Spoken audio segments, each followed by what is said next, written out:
This Racecraft TV stream is brought to you by Artesian Builds. Artesian builds high-quality custom PCs made to order for a low price. Contact Artesian Builds today to get started on your own custom PC as low as $64 a month. All Artesian builds are made live on stream. You can watch your builds and talk to the builders live at twitch.tv/Artesian Builds. For more information about Artesian Builds, check the link in the description.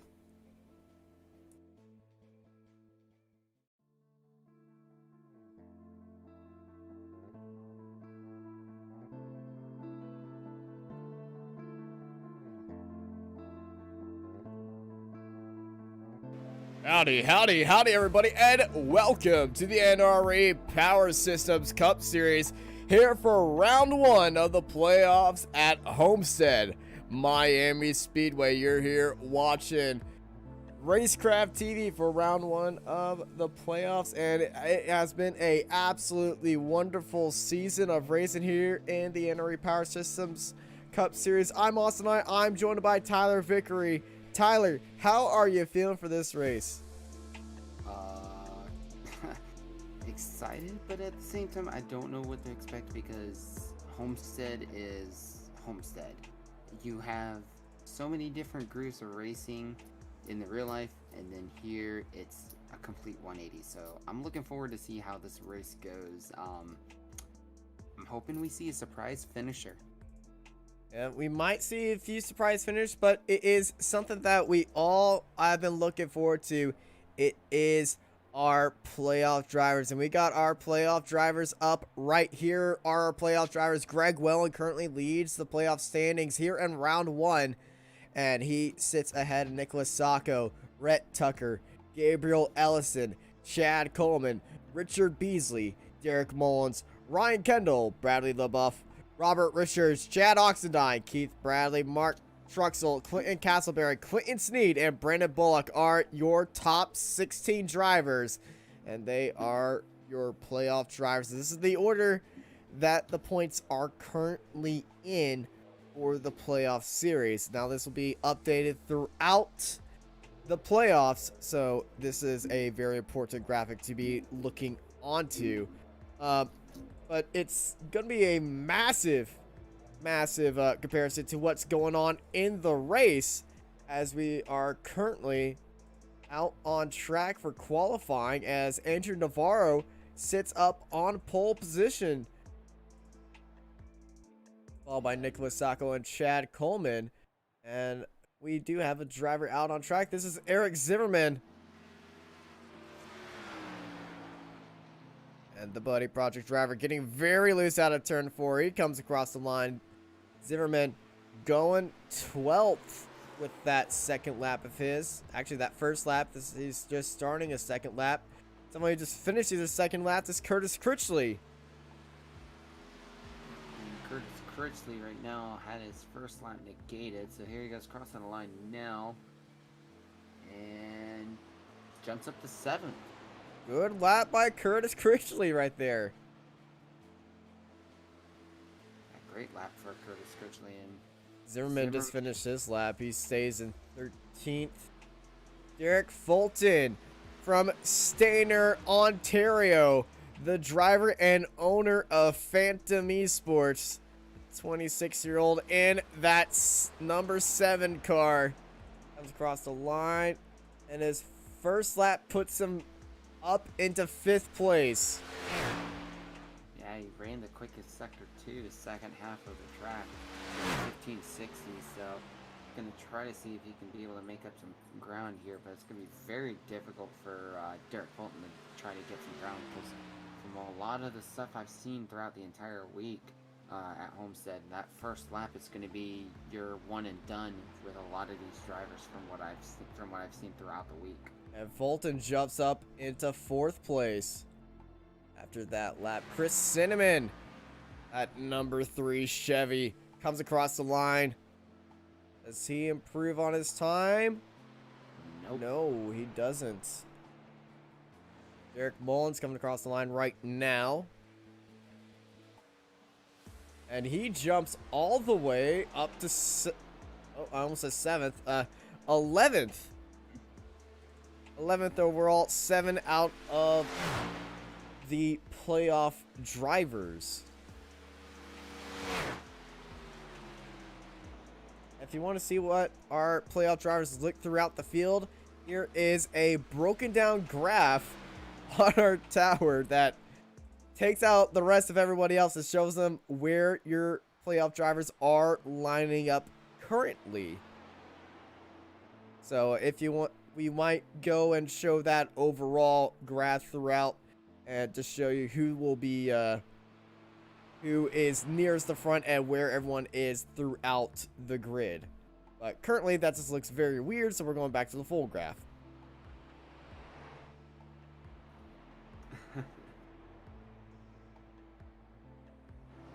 Mark Truxell is out on track right now. Playoff driver. Tell if they're a playoff driver if they have the yellow number in our driver position. In our driver systems, if it's a yellow number, you know that they've done good to earn their spot in the playoffs. And Mark Truxell is one of those drivers. He's been having a great season so far, looking to capitalize that in these playoffs. He comes across the line. He is up into 15th. Really unfortunate lap there, as Richard Beasley's going to be probably coming across the line pretty soon. He and Gabriel Ellison are the other two also on track. Richard Beasley coming across the line, and it's going to be a little bit of a slow lap, but still good enough for 8th. I don't know. You know, when they say slow is fast, I think that is a slow is fast. It looked very slow, but he was going extremely fast here. Yeah, it's just the way it was. And oh my, Ellison takes the provisional pole on his first lap. Well, there you have it, guys. There's your pole winner. He's leading the playoffs already, and I think this is now, actually no, he's not leading the playoffs. The playoff points leader is Greg Wellen, but Ellison is sitting 4th in the playoff standings right now, putting his foot down, says this is how you go fast. This is how you win the race. Last lap, 31:19. He's got a 700-second gap on the rest of the field. Well, there's your pole sitter. Have a nice night, everyone. As Yakko Warner would say, nah! Good night, everybody. Yep. Oh my goodness. That lap time. My goodness. Yeah, they're fighting for the Marconi setup shop pole winner, but I think we just found him. Here at Homestead Miami Speedway. 1 minute left in qualifying, and nobody is coming out on track after that lap by Gabriel Ellison. Wow. Well, that was something. It certainly was for Gabriel Ellison.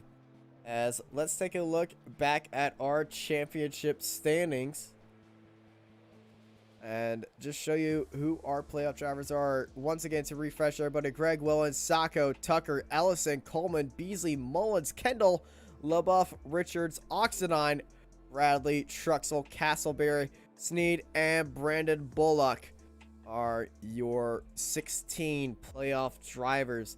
I believe only 15 are in the session. Did Richard Beasley ever make it in? Yeah, Beasley's 6. We have 16 drivers in the session. I couldn't find Beasley. That's why his number was is missing from there. But qualifying is over. Let's take you to the grid.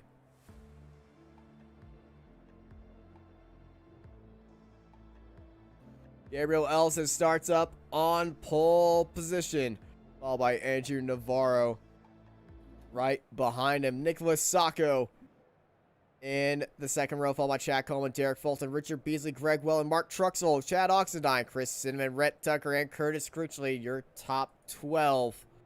Brady LaBeouf, Derek Mullins, Jonathan Munda, Keith Bradley, Clinton Casper, Taylor Peacock, Eric Zimmerman, Tyler Daniels, Clinton Sneed, Ryan Kendall, Brandon Bullock, and Robert Richards in 24th place. And at the end of the grid is Jason Higginbotham. Let's go back to the front of the grid, and we're going to show you where these guys line up in the playoffs, Ellison is starting ahead of Nicholas Sacco, Coleman, Beasley, Welland, Truxell, Oxidine, Tucker, LaBeouf, Mullins, Bradley, Castleberry, and then at the end, it will be Sneed, Kendall, Bullock, and Richards, your playoff grid, as everybody is lined up out on track and getting ready to go. Let's give a big shout out to our Marconi Setup Shop pole sitter, as we actually just wait for him to get out on track. But he set down a masterful lap to get this done, and he deserves all the praise. As there he is, ladies and gentlemen, your Marconi Setup Shop pole winner. It is Gabriel Ellison.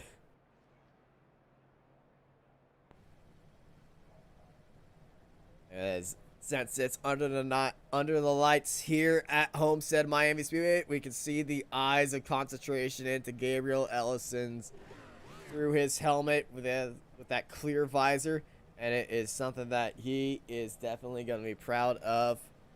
Tony Setup Shop, powering amazing pole sitters.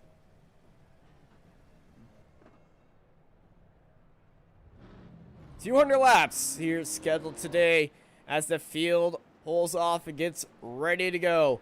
Ellison leading out Andrew Navarro, who is taking the outside line on the banking. Ellison taking the pit road exit. A lot of these guys loving to experiment with different things here. So as you look at the grid right now, Tyler, how are you feeling? Looking forward. This is going to be exciting. I'm gonna call this now. Granted, usually I've been terrible with some of my picks lately, other than last week getting it right. But we're gonna have a runaway race, especially after Gabriel Ellison decided to make my mouth drop after that qualifying. So Gabriel Ellison's gonna win this.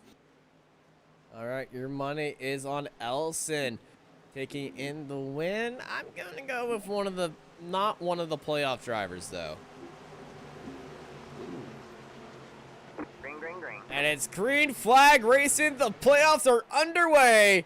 And it's Ellison and Navarro leading out the field. Navarro had a great start. Ellison didn't play any games with him as they lead it into turn one very nicely under the lights here at Homestead, Miami. Good clean start so far. Everyone's been steady as well. Very steady. Navarro and Sacco just following Ellison. As the rest of the field is just lining up right behind him. But Ellison leading out the field. And he's got a nice view behind him. Not a lot of people taking any risk on lap one. We do have a few cars going too wide, but it's a very different start than we saw at the Irish Hills. Not everybody's just single file right now. It's single file. Everyone's just trying to mind their P's and Q's right now, so it looks pretty organized and pretty clean. I'll be curious to see what it looks like within another few laps. That'll be the big question. Definitely question marks are in the air on how this race is going to go, but Ellison already putting down the fastest lap of the race, the fastest sector one in the race on his last lap. And Ellison, I think he's already starting to show his strengths here underneath the lights, but already here comes Andrew Navarro. He's got a great run. He's going to be coming up behind Ellison. He's going to be challenging for the lead. Going to be challenging for the lead here and trying to make that middle line work, because right now with the way this track is, you've got that one groove. He might try to make the over-under here. Is this going to get a run on the inside lane? Andrew Navarro down low. Swings it in front of Ellison. Ellison forced to go high. Your new leader of this race. We got a caution. Jonathan Munda around. Oh my. That is a damaged car. Oh, he did get Brandon Bullock. Brandon Bullock involved as well. Oh, he turned into Brandon Bullock. Who did he clip? Oh, he didn't. Yeah, he He rolled hit the down. 18. He hit the 18 of Keith Bradley. Yeah, Keith Bradley already last week had a rough night. Had a rough night last week, or had a rough week last week. And Keith Bradley sporting that new sponsor, that organization, already getting a little bit of turn. It doesn't look like it's turning that much, but Jonathan Munda spinning up and hitting the wall. Let's ride on board the nose of Brandon Bullock. You see the car up there. Let's go full speed. And, well, he just tries to, he actually avoids it, but in doing so, he spins up and into the wall after getting onto the grass. Yeah, that's really unfortunate. Then I wouldn't be surprised if some of these drivers had the brake bias a lot to the rear, because usually with this track you need to have the brake bias further in the rear to get that car to rotate. So really unfortunate there, especially when you see it. We see him starting to roll down, and you have like a split second to react, and usually it's always getting on the brakes to try to slow down, and having too much rear brake bias, that's gonna get you really unsteady and having a scenario like that happen, which is very unfortunate. Well, first caution is in on lap 5 of 200. You're here watching Racecraft TV for the NRE Power Systems Cup Series, round 1 of the playoffs here at Homestead Miami Speedway. We'll be right back after these messages. This Racecraft TV stream is brought to you by Artesian Builds. Artesian builds high-quality custom PCs made to order for a low price. Contact Artesian Builds today to get started on your own custom PC as low as $64 a month. All Artesian builds are made live on stream. You can watch your builds and talk to the builders live at twitch.tv/Artesian Builds. For more information about Artesian Builds, check the link in the description. Let's face it, to build a new website or redesign your existing site, you have two options. You can start by learning HTML, CSS, JavaScript, SEO, SQL, CMS, well, you get the idea. Or you can be smarter and look for someone who is a professional in web design like Sneed Competition Design. We are experienced in building quality websites for our clients. We always start with strategy and planning to build a clear vision about what you need. Your website will then be passed on to the design and development phase, where we will ensure that you get a fully responsive design that is easy to use regardless of any device using the latest tools in web development. Contact us today, and let's talk about accelerating your business to the next level by creating a complete online solution.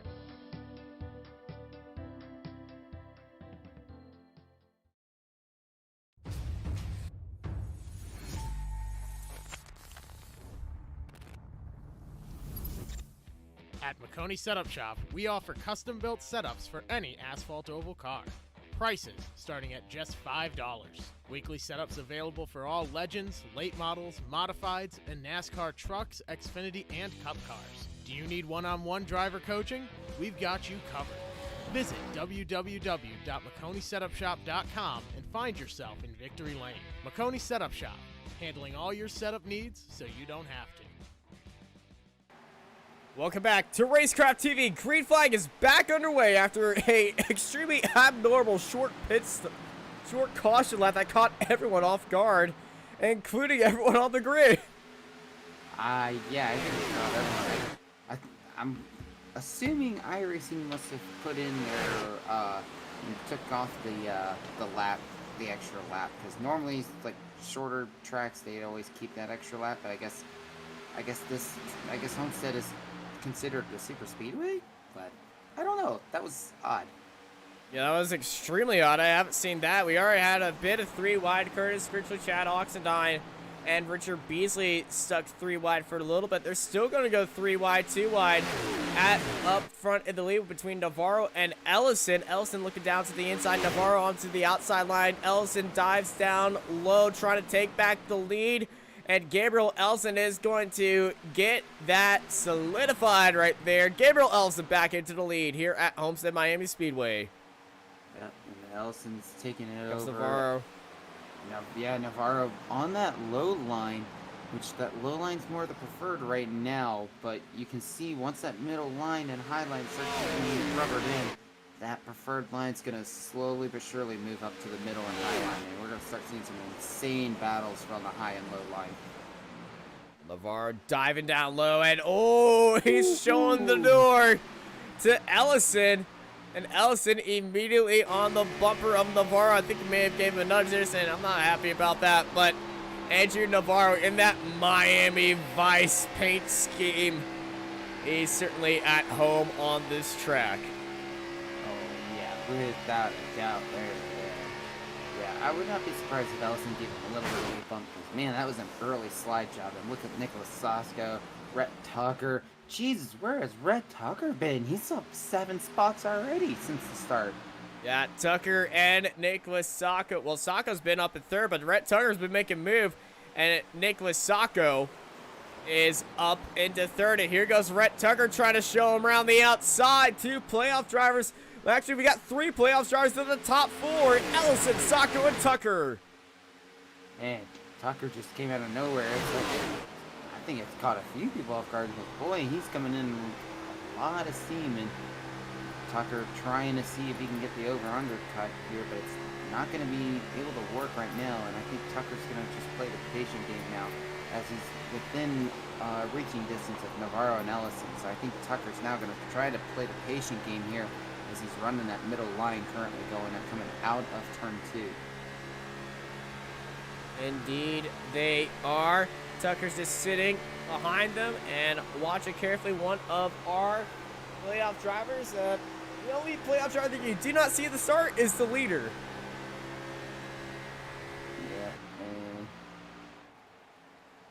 Yeah, and nose to tail, these guys, I have to say, it's pretty impressive run right now, seeing these guys up.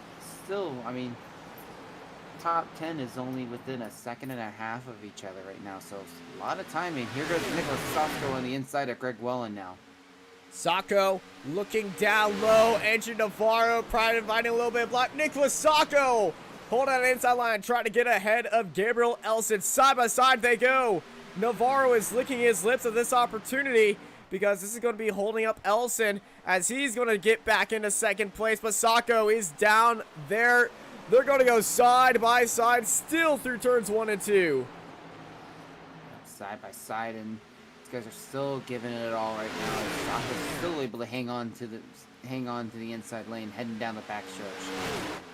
They're still going to be side by side. That draft by Navarro is helping him. Navarro drops low. Sacco's got the car link. Nicholas Sacco is up in a second now. Got up in the second easily now, and he's going to try to see if he can make a move on Andrew Navarro as he starts to cut down low, but Navarro cuts down just a little bit later, holding him off guard. Oh, we got a big crash. I swear I just heard a big smack. Someone smacked the wall hard, because it was big. There was no sound on my part. Sacco down low on Navarro. Nicholas Sacco looking for the lead of this race, and he has got it.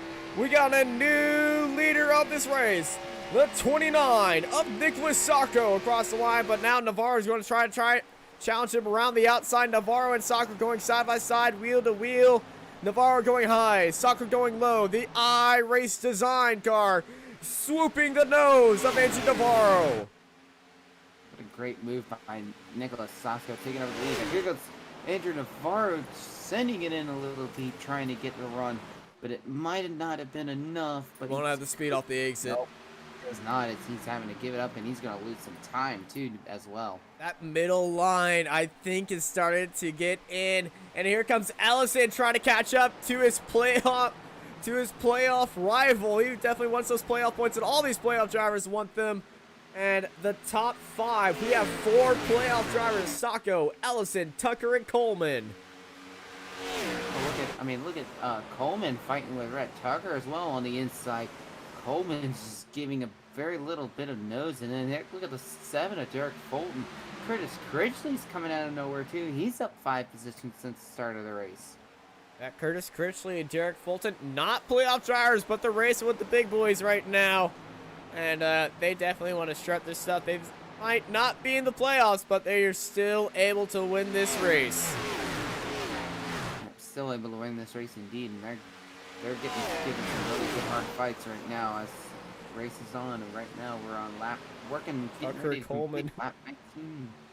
Oh yeah, Tucker and Coleman too. Oh, Tucker gets a little loose, and there goes Fulton on the inside trying to take advantage.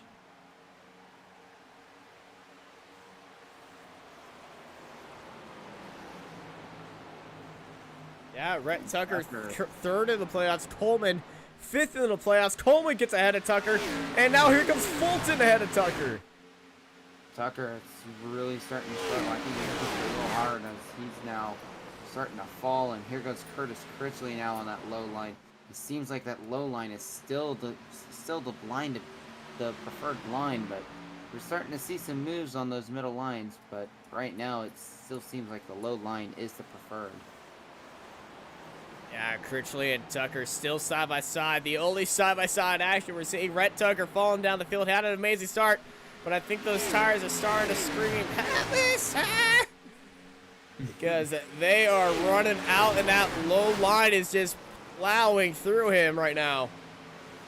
Tucker and Critchley battle for sixth. Critchley down low. Tucker getting a little bit loose up high. Curtis Critchley getting ahead, and now here is Greg Wellen down low. Championship rivals right here. The 1 in the 99. Greg Wellen gets his nose ahead of Tucker. Who's going to have the better exit? Wellen's going to have a little bit of draft mid-corner. Greg Wellen is going to get ahead of Rhett Tucker. Greg Wellen made it look easy too, as Tucker's really struggling on those tires now. Coleman looks down on Ellison. Ellison holding that upper line. Coleman looking down low. And here's Fulton. He's forcing Coleman to stay low. This is going to be great for Ellison ahead of him. That will burn down his tires, but everyone's taking the lower line. Yeah, everyone's taking that lower line, and you can just see Saka's going away. Saka's already now got a 1 second gap over Andrew Navarro right now. At 1 second to Andrew Navarro and the rest of the field. That gap is just practice.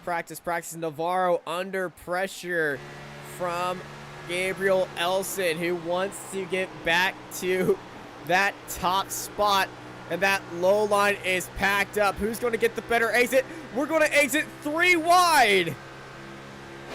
Oh boy. And that's Chad Coleman down low. He's trying to get a run on Ellison. And he's going to make it clear easily over Fulton. Not on Ellison, but on Fulton he does. Fulton did have a good run. And now here comes Ellison on the switchback of the move, going back down low. Ellison and Navarro going side by side, as well as Coleman and Fulton going side by side into turns 1 and 2.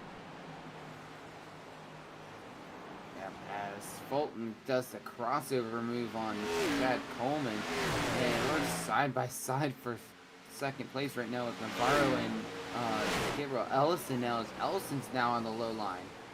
Ellison on that low line. Navarro getting a lot of speed mid-corner. I feel like that middle line is starting to get into play now, because Navarro has a lot of speed throughout the corner, and here comes Fulton. Fulton right now trying getting just not able to get that run that he wants to for some reason. He's a little bit hesitant. Oh my goodness. We're going to go 3 wide. Yeah, we're 3 wide. Heading into 3 and 4. Navarro, Fulton, Ellison in this 3-way fight. Navarro just a little bit ahead, and here comes Chad Coleman now.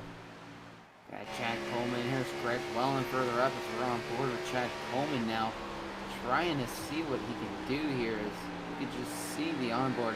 There's Derek Fulton on the left-hand side getting around him. Oh, Coleman, that's Critchley on his bumper. Almost got into him. And we got a very tight pack here. Coleman's looking down low. He was bump drafting Fulton for a bit. He sends Fulton ahead of Ellison, and he's got it. My goodness, he's got it from now. But nope, Ellison's got him off the exit, though. Yep. And this is going to get really interesting as we're 2 by 2 for fourth and 6th right now, as Critchley sends it in deep. Critchley wanting to make some moves on some of these playoff drivers up here. Coleman switches down low off the exit. trying to get past Fulton. And he does get onto the inside of Fulton. He sends it in through the corner. Fulton, though, has that outside line. Can he hold it around the outside? Who's going to have the better exit? Coleman looking a little bit loose. Dies down low as they race into turns 1 and 2. This is great racing here at Homestead Miami Speedway. Great racing indeed, as these guys are really pushing it.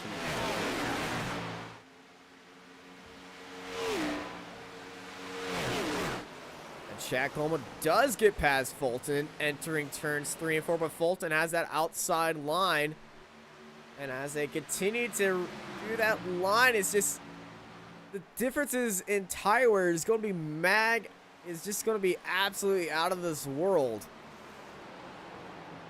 Absolutely, and I've noticed too that Clinton Castleberry must have had some damage or something, because Clinton Castleberry has gone into pit road. Yeah, he did go into pit road, spent 14 seconds in there.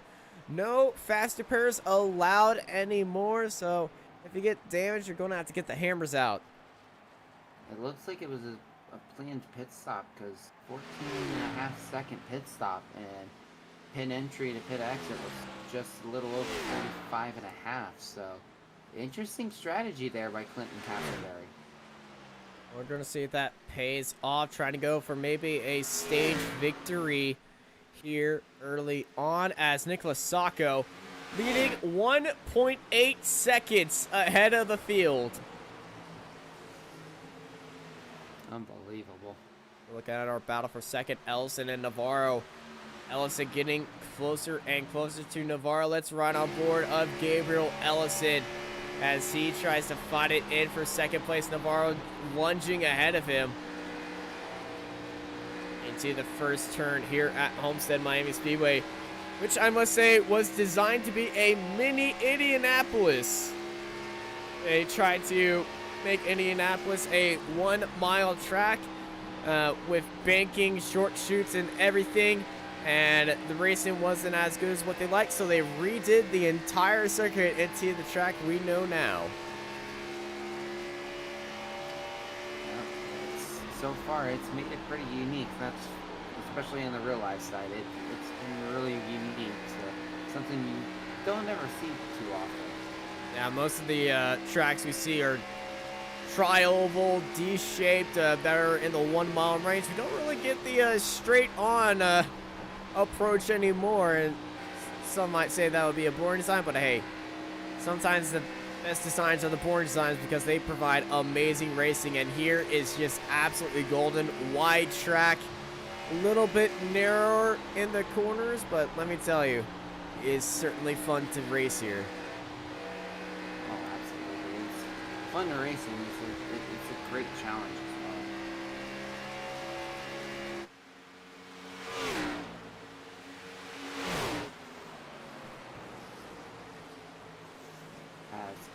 Right now, things have started to separate out a bit. Nicholas Sacco just running away with this now, as he's got a 2-second gap over second and third. Meanwhile, from second all the way to about 8th, it's within a second of each other. So, I mean, second is still up for grabs right now. They continue on. Ellison, Navarro, racing down turns 3 and 4. To turns 3 and 4. Still going out for second place. Navarro getting a little bit better speed out of the mid corner, but he is caught by the rest of the field. And here comes Ellison looking down low. Ellison sends it up mid corner. Ellison gets a car length on him. But Navarro's going to have him off the exit with that higher line. Side by side they go, heading down the straight and into turns 3 and 4. And oh man, as I say, it's getting close. And Gabriel Ellison, you can see the tires starting to wear a little bit there. Is seeing a little bit of wiggle. Ooh boy, that could have been even more wiggle there on the straight.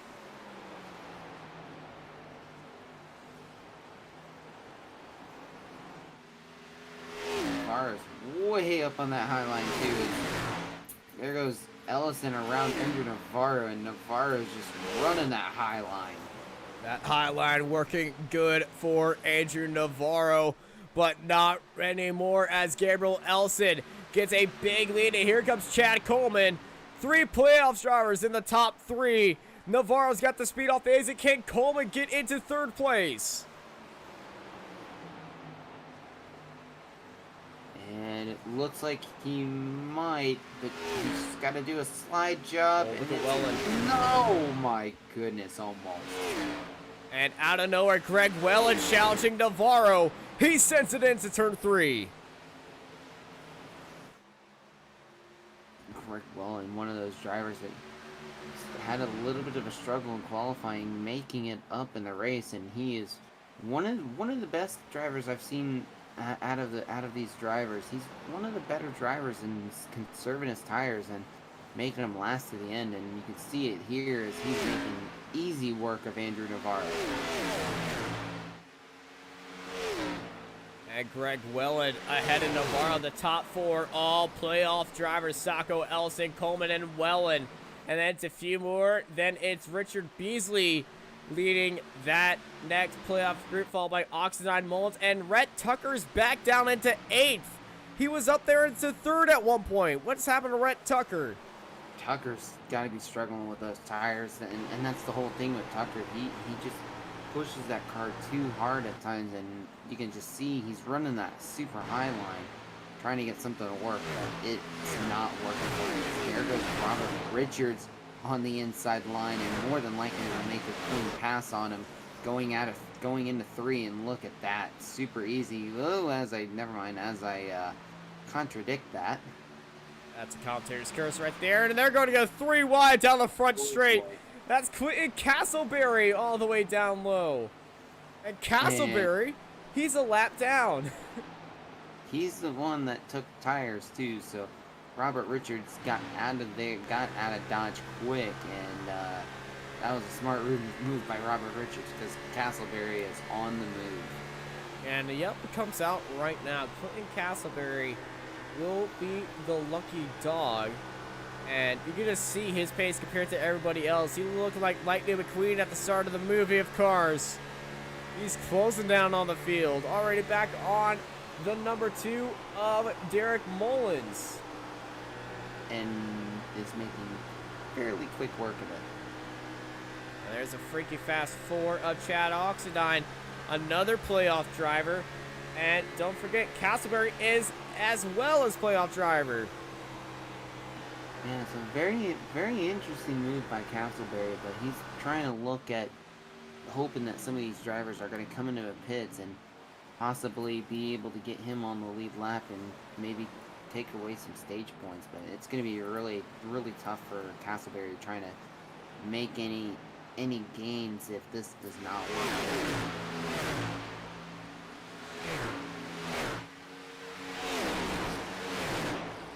Castleberry trying to chase down that massive pack ahead of Curtis Critchley and Richard Beasley going side by side with each other. They head across the line side by side. And a little bit of fight up ahead. Fulton and Coleman battling on each other as well. A little bit of smoke as Coleman moves to that position to Fulton. And Navarro's falling a little too. Ooh, as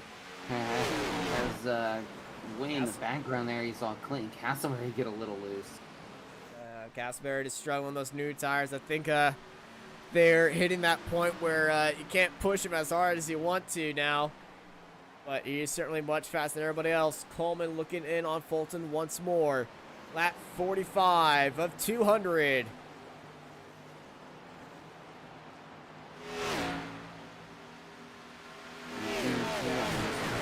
Looking at timing and scoring, Clinton Castleberry might need to start worrying a little bit as Eric Zimmerman is getting closed in on with Nicholas Sasko.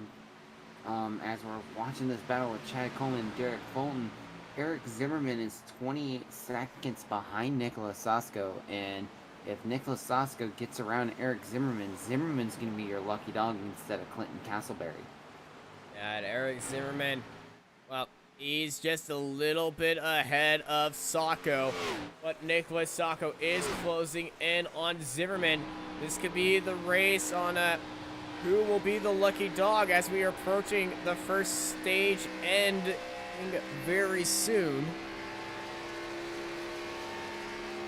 This is definitely a dominant run from Nicholas Sacco, as Fulton and Coleman still are side by side. Side by side, and Coleman's doing everything he can to hold that bottom line, but those tires are looks like they're starting to give out on him, as you can see further back in the background. Clinton Castleberry attempting to get around Andrew Navarro. Ooh, yeah, as Fulton had to go sliding up the track a little bit there.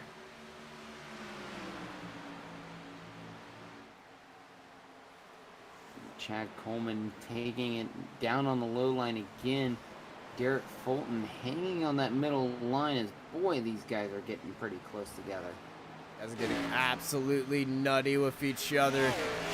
And if they continue to do this, oh, who knows is what's going to happen. Yeah, it's going to get very interesting here, as these guys are single file now. Clinton Castleberry is trying to catch up to these guys, and you can barely see him in the background of these four battling, because he's got to do everything he can to catch up to Zimmerman if Zimmerman gets past, as we're not that far away from the end of the stage.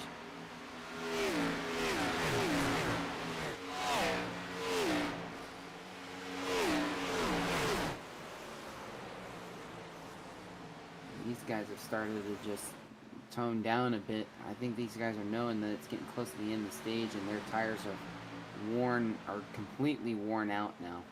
Now Sacco leads it into lap 50, ahead of Greg Wellen, right behind Ellison in third. The top three, all playoff drivers.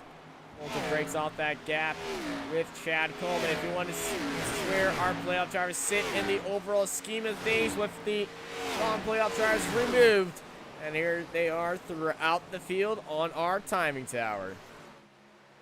Give you a show where these 16 drivers are. They're up there. They're in small little packs, but just shows you how consistent these guys are who have made it into the playoffs. Yeah, and consistency is going to be the main key here as we're working. As we've completed 50 laps, working lap 51. It's going to be very interesting here. Ooh, as Curtis Critchley there got a little sideways on the outside too.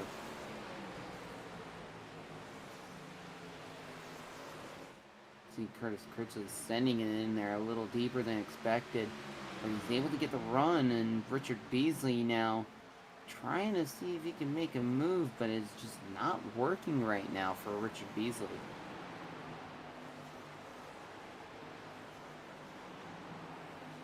Richard Beasley definitely trying to get around that 51 Phantom graphics car.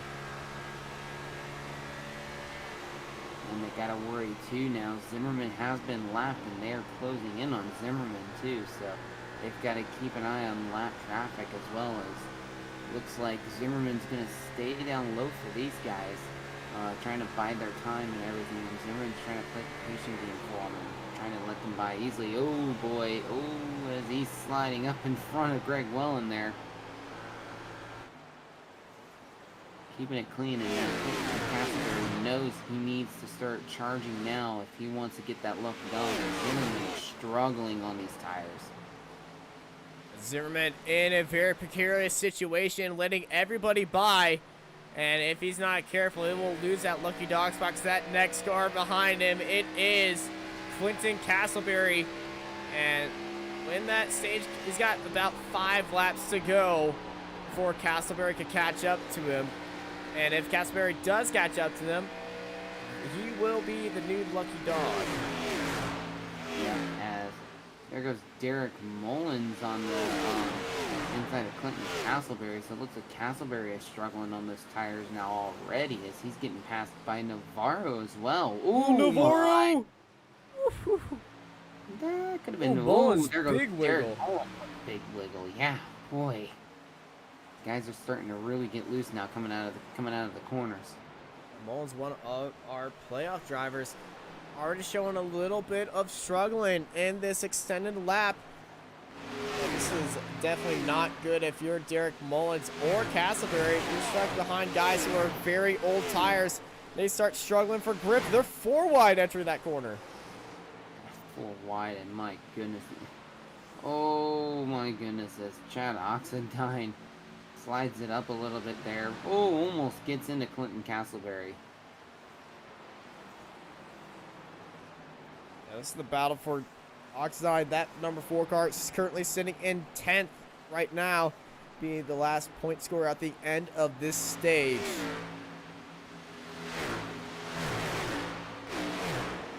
Unbelievable battle right now. Like, Clinton Castleberry's hugging that high line as Ryan Kendall. Oh, Kendall could not be able to get that middle line to work, and oh, Kendall, boy, Slides across the nose. yeah, that could have been a little closer than normal. Back up to the battle for 6th place. Easily in that number 10, under pressure from Curtis Critchley in that 51.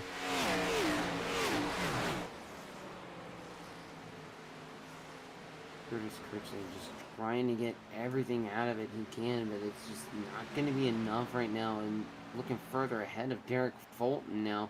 Fulton's trying to see if he can make work of Gabriel Ellison, but Ellison's been really consistent this entire run right now, hanging on the 3rd. Lost a little bit at the start, but he's able to hang on to 3rd and is trying to salvage a 3rd place finish here at the end of the stage. Now just about 3 laps left in stage number 1. It's looking very close with them, as Sacco is having a little bit of connection issues. That's always scary. Yeah, especially when you're in the lead. Yeah. But he's in the lead by 3 whole seconds right now, so he's definitely using this data as a benchmark to go off of.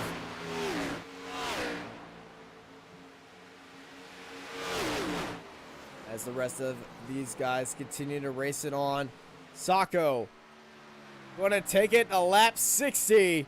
The 29 leads it into this lap. Green and white flag is in the air. Yeah, and Sacco's got almost a 3.5 second gap, so he can cool down a little bit there as he's coming out onto the backstretch now. And meanwhile, battle for seconds raging on as Welland's trying to hang on to 2nd. And Gabriel Ellison's got nothing for Welland right now either, as Nicholas Sasko getting ready to come across the line to complete stage 1. Or maybe not.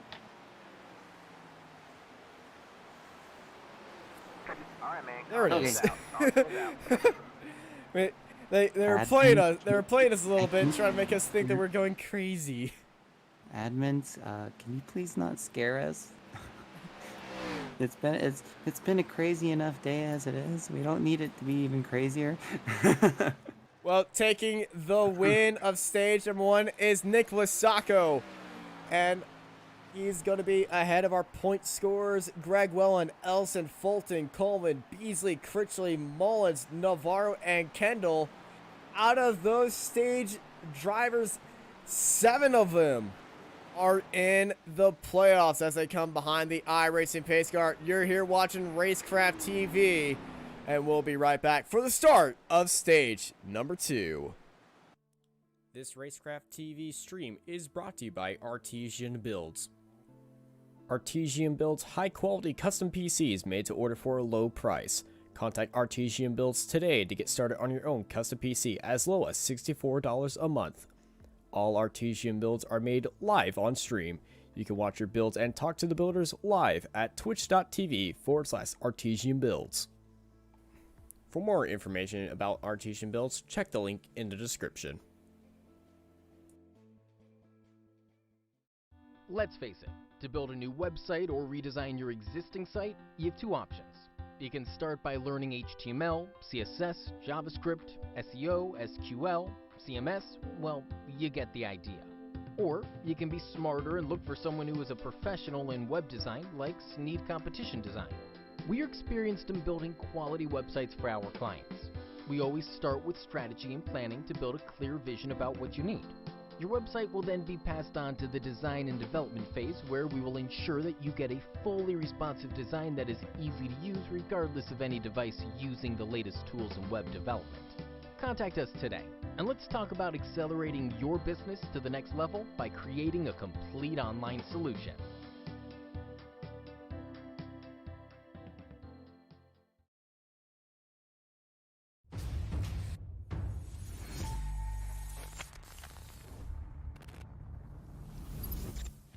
At Makoni Setup Shop, we offer custom-built setups for any asphalt oval car. Prices starting at just $5. Weekly setups available for all Legends, late models, modifieds, and NASCAR trucks, Xfinity, and Cup cars. Do you need one-on-one driver coaching? We've got you covered. Visit www.MakoniSetupShop.com and find yourself in Victory Lane. Makoni Setup Shop, handling all your setup needs so you don't have to.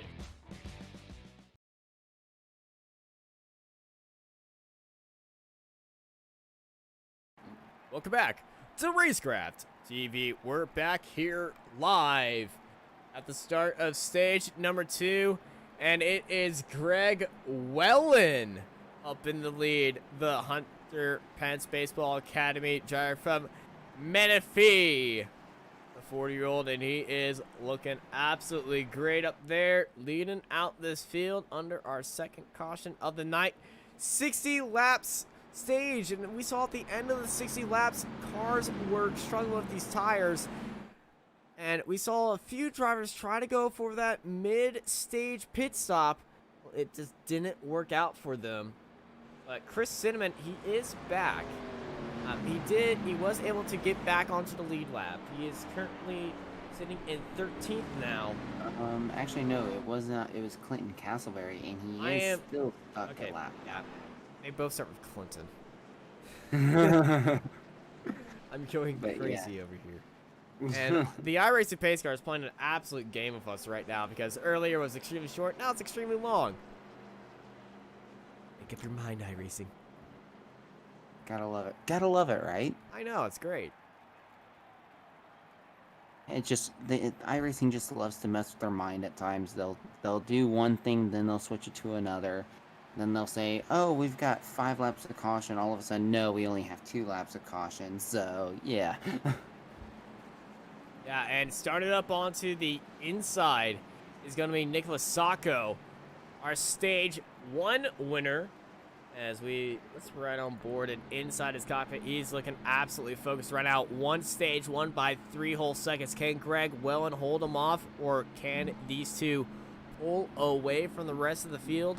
We're about to find out as the lights are out on the iRacing Ford Mustang pace car as they head into turns 3 and 4. As Rhett Tucker has dropped down to 10th place. Tucker had a really terrible pit stop, I think. Other than the struggles he's had, so Tucker's gonna have to do a lot to try to make up some ground, and it's gonna be very curious to see what he does.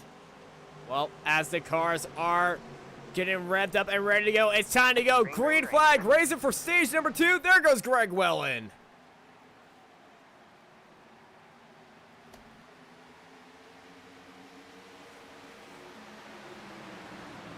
Well, got a great jump. Sacco followed by Ellison, Fulton, Beasley, Coleman, Richards, Tucker, Mullins, Truxell, and Navarro and Kendall. Your top 12s. They race past our cameras. A little bit of frenzy happening back as they go 3 wide. Navarro bringing it down 3 wide on Truxell.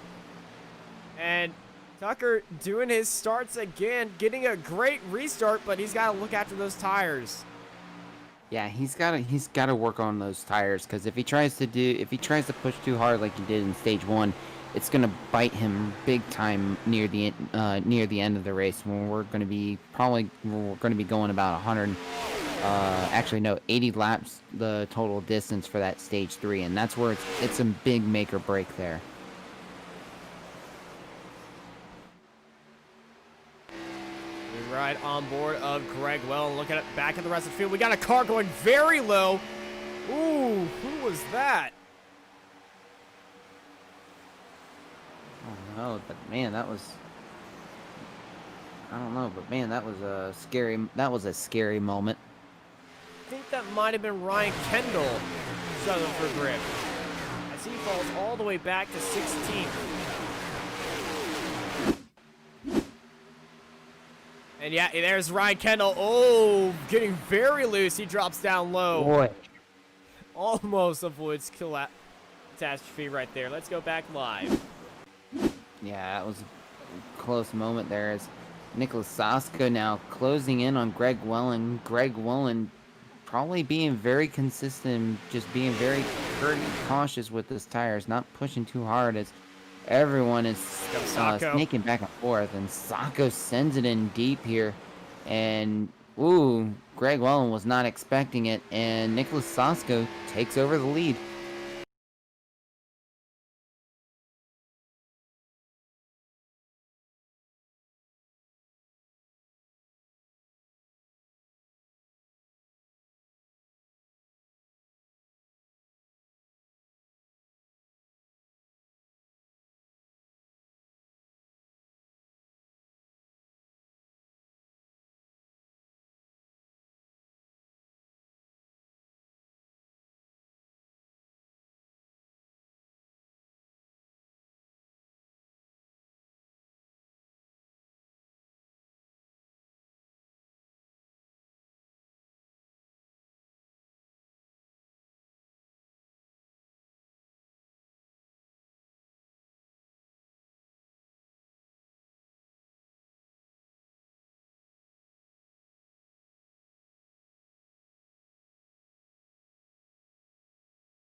And after that caution, sorry about the sound issue. My finger slipped.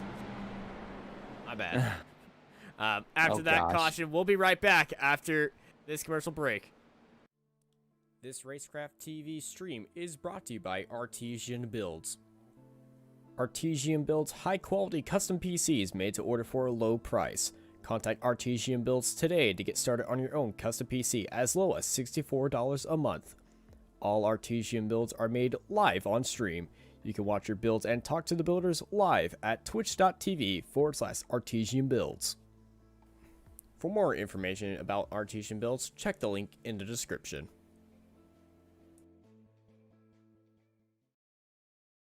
Let's face it, to build a new website or redesign your existing site, you have two options. You can start by learning HTML, CSS, JavaScript, SEO, SQL, CMS, well, you get the idea. Or you can be smarter and look for someone who is a professional in web design like Sneed Competition Design. We are experienced in building quality websites for our clients. We always start with strategy and planning to build a clear vision about what you need.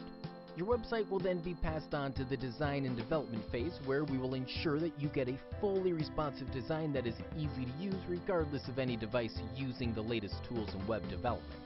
Contact us today, and let's talk about accelerating your business to the next level by creating a complete online solution.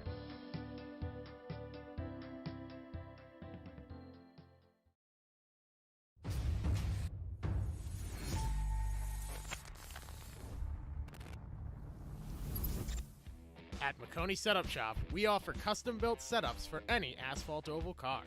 Prices starting at just $5. Weekly setups available for all Legends, late models, modifieds, and NASCAR trucks, Xfinity, and Cup cars. Do you need one-on-one driver coaching? We've got you covered.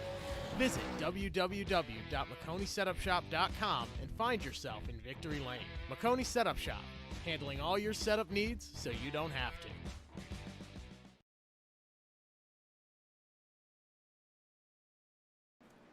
And we're back, and not muted this time, here on Racecraft TV. Nicholas Sacco leading out the field behind the iRacing pace car.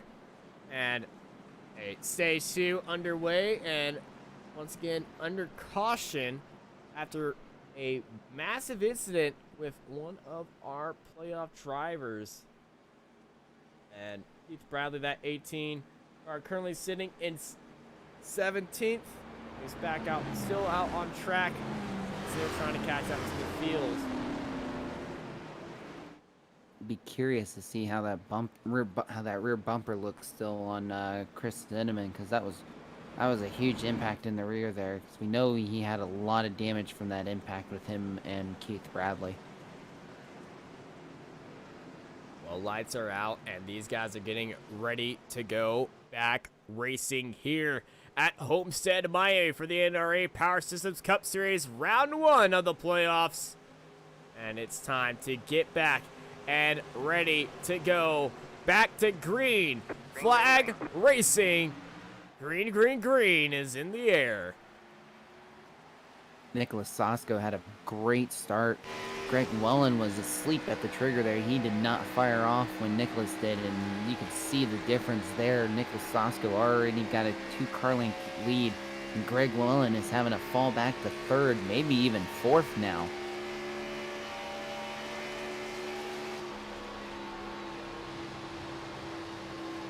They continue to hold it down low. Everyone in the front keeping that single file line. I don't think he's going to be single file for a lot longer, as here goes Ellison down low.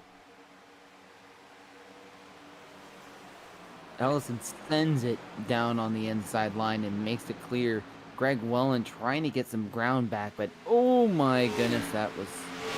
He was getting ready to head towards that outside wall. And Ellison defending. Sacco now looking down low on the 27. Sacco trying to get back into his first spot as they continue to race. They're closing in on Brady LaBeouf. LaBeouf in that 9 was just coming out of a late pit stop. He's a playoff driver. And, well, if you go down in one race as a playoff driver, it's not going to be the end of your world, but it's certainly going to hurt you in the points and put a lot of pressure on you. Yeah, it's going to put on pressure indeed, as he's going way down low, trying to give these drivers plenty of room to be able to get around him cleanly. Did he go? Actually, yeah. He's going 124 and into the pit road, and never mind. Where did he go? He dived onto the IndyCar pit service road. And I think he would get a penalty for that, though. Actually, no, you won't get one. iRacing has fixed it? Ah.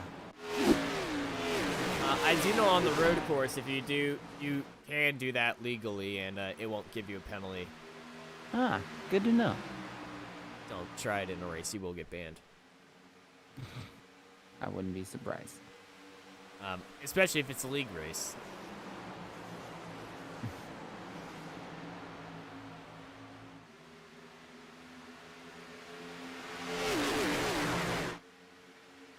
As the front pack continues to race it on here at Homestead, Miami. Sacco, Ellison, Welland, the top 3 all playoff drivers.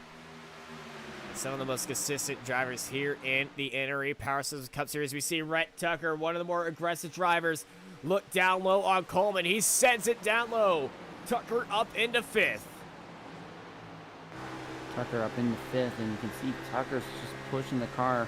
It worries me a little bit on if he's going to have enough tires near the end of the stage, but Rhett Tucker is always one of those drivers you never know what to expect out of him, as he's playing, it looks like, a cautious game right now, but still trying to get that run on Derek Fulton as we're heading down to the start-finish. We know Tucker, he loves to send it in on people. And once he knows the car and how it handles, it is very hard to stop him. But stage 1 might need to be a cautionary tale for Rhett Tucker as look down low. That's Curtis Critchley holding him off. Up ahead, Greg Welland and Derek Fulton. Derek Fulton sends it on the number 1. Fulton up into 3rd. And here comes Critchley. Critchley trying to be able to make some amends for some of the weeks past that he's had some struggles. So already Curtis Critchley up to 4th is going to be a really positive momentum for him, and hopefully he can hang on to it as he's having a really intense battle with Rhett Tucker and Derek Fulton. Curtis Critchley and Derek Fulton, they are not in the playoffs, but they're still racing for pride and joy and trying to race for that win around here at Homestead, Miami, which is kind of what I like about drivers in playoff series. Like, you don't have to be in the playoffs. You can still race here, and you can still win prizes. Just race your heart out. You might be out of the championship hunt, but you're still in that race, and that's what racing is all about, going for that win. And that's what every driver has in their mindset. They want to at least win a race. And who knows, maybe they can look at it as an upset on the playoff drivers and send a little message to them saying, hey, I'm still able to keep up with you guys even though I'm not in the playoffs myself. The 2 Canadians running that low line, moving up through the grid, but Derek Fulton from Stayner, Ontario, the 26-year-old, sits in 2nd place right now, and he's looking to charge up into the lead. He's got his teammate right behind him. His teammate right behind him, and you can see Curtis Critchley on the inside trying to see if he can make that inside work as the rubber's been built. Oh my goodness. Well, that's one way to get it third. Ooh, Critchley came up on Ellison. Ellison had to check up a lot. I think a little bit of wee came out right there.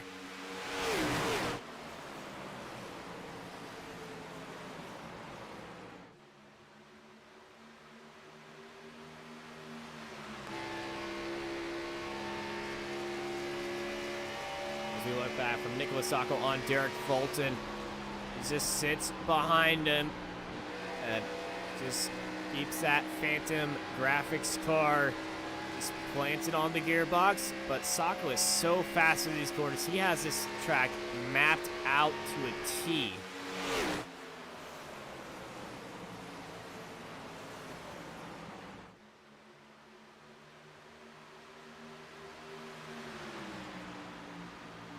And here comes Fulton.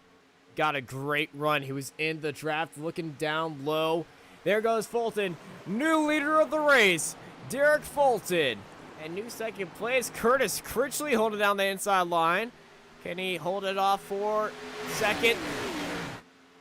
I think he's going to one-up it a little bit. Almost goes out into 1st as Sacco tries to push it down low on Critchley. Down the straight, Critchley holding that bottom line. Fulton leads the race. Curtis Critchley is up into 2nd place.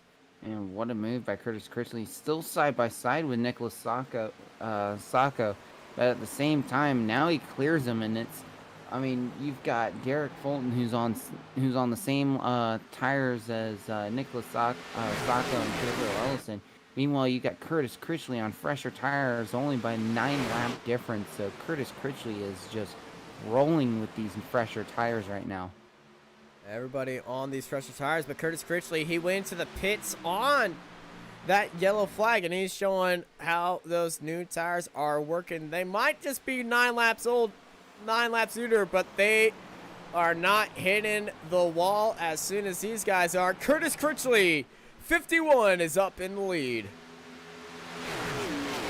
Up in the lead, and now the question is how far can Curtis Critchley go being up front? Can he pull away from these guys? As further back, you can see Andrew Navarro, Greg Welland, Rhett Tucker all scrapping it out right now.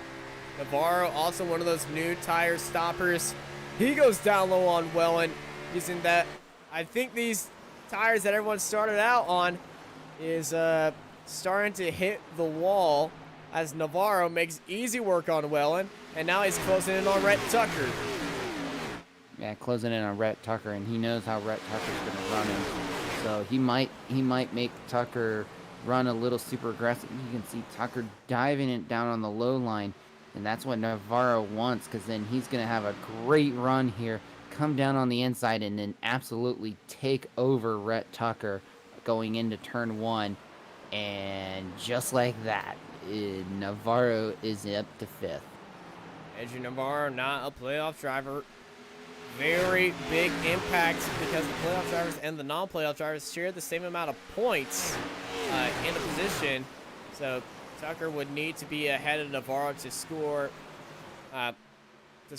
more points. He doesn't just get it for playoff drivers. And we don't have a playoff driver leading the race. Nicholas Sacco sits in second place as Curtis Critchley leads the field by half a second. Yeah, Curtis Critchley is just pulling away now, and you can see the difference with just 9-lap tire difference between the drivers that stayed out in that caution and the drivers that pitted. You can see a huge difference already. Coleman sends it down low on Tucker. Coleman trying to do everything he can, make an advantage while he can, and it's going to be a really big question mark on whether or not it's going to stick or not. A four-way fight right here for 13th place. A little bit of contact between the 4 and the 12. And the 81 of Taylor Peacock. They're going to go 3 wide coming out turn 2. Peacock looking very loose. Very loose and down on the apron, trying not to end up getting himself caught up in a wreck, knowing that there's no fast repairs in this league anymore. Yeah, Taylor Peacock doing everything he can. Money Man sported a new livery today. And I must say, I'm really digging that new livery that Taylor has been running. And also, that he's hosted his straight cash money leagues on Racecraft TV. We just had the big one, 225, over here on Sunday morning and Saturday morning. And it was Sunday morning. And let me tell you, it was a absolute blast of a race. Some drivers won a lot of money. I might have to get involved in some of that one of these days when I got some time.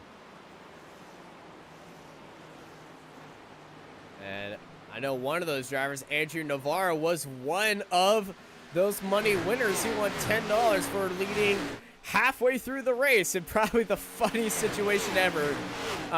One lap, well, actually on the run up to the end of the lap, the yellow flag was out. Everyone was heading into the pits, including Navarro. And he realized it was whoever wins the race off pit road would win that $10. And so he just drives straight through pit road and takes the $10 for himself. Oh my goodness! Wow. And That's hilarious. Which broke everybody in the commentary booth. That's something I'm gonna have to watch later on tonight. Certainly a lot of action happening here on Racecraft TV. Other leagues popping off right now at the Virtual Off-Road Racing Series. The DXR Series as well, presented by our partner Randall Alvarez. As well as Super V8 Saturdays. They had their first race Saturday morning. And let me tell you, that league is open for everybody. 1 to 2 broadcasts each month, but that series runs every single weekend. And it's not humble brag, but I won the first race. Why am I not surprised? Like I said, I like my V8s. Yeah. Got a good little battle here going on with Chad Coleman, Rhett Tucker, Richard Beasley, and Greg Wallen. And is for 7th. And Beasley. Get onto the side of Tucker just a little bit. That could have been a lot worse. Definitely could have been a lot worse, as Greg Wells got a nice show to watch in front of him. He's dropped down to 9th place. as we're about to enter lap 99 of 200, about to hit halfway. And no money prize for leading halfway through this race, as much as I would like that. Ooh, well, it got onto the back of Beasley. Ooh. Beasley turned Tucker just a little bit. It set Tucker back straight, but a lot of bumping and banging for these guys in a big slide. Beasley ahead of Tucker. Tucker, no, he took a big dent right there. Does he have damage on that quarter panel now? Doesn't, from what I'm seeing, I don't see a lot of damage, but Wellen, though, man, he had to check up to avoid all of that mess. My goodness. So chaotic back here in the battle for, the battle for 7th. Chaotic, but man, that could have been a lot worse for many drivers involved. There goes the 68 of Ryan Kendall down low. It closes the door on Wellen. Closes the door on Wellen, and Wellen's just trying to get himself refocused, because that could have been a lot worse. That race could have been easily over for him had it ended so poor, had it not ended so cleanly there. Because man, that could have ended all of his hopes right there. And speaking of hopes and dreams, Curtis Kirchley and Nicholas Sacco have worked together. They pulled out a 1-second gap to third. Man. And Kirchley and Sacco, they're loving this gap they have right now. Working lap 102. And not many laps left in this stage, but you can just see that gap right there. And Sacco's looking at just biding his time, playing the cards with Critchley, and then who knows, we might see a nice little battle here for the stage win. Well, we've seen on how well Nicholas Sacco knows how to manage those tires. Curtis Critchley on 9-lap newer tires. Navarro also on those 9-lap newer tires. He sits in 3rd place, but he still has a little bit of pack with him, as we have 18 laps to go here in stage number 2, as Chris Cinnamon is sideways on the front straight. Ooh. Caution is out. And that was the worst time for him to back up, too, because he backed up right in front of cars. My goodness. He had to have gotten loose. He's coming out of turn 2 right now. Here's the replay from Chris Cinnamon. As into turn 3, he's behind Heacock and the 18 to Keith Bradley. Oh, look at him slide up. Yeah, Oh, he gets hit by Oh. Bradley. Oh, this is a little whack ago. Huh.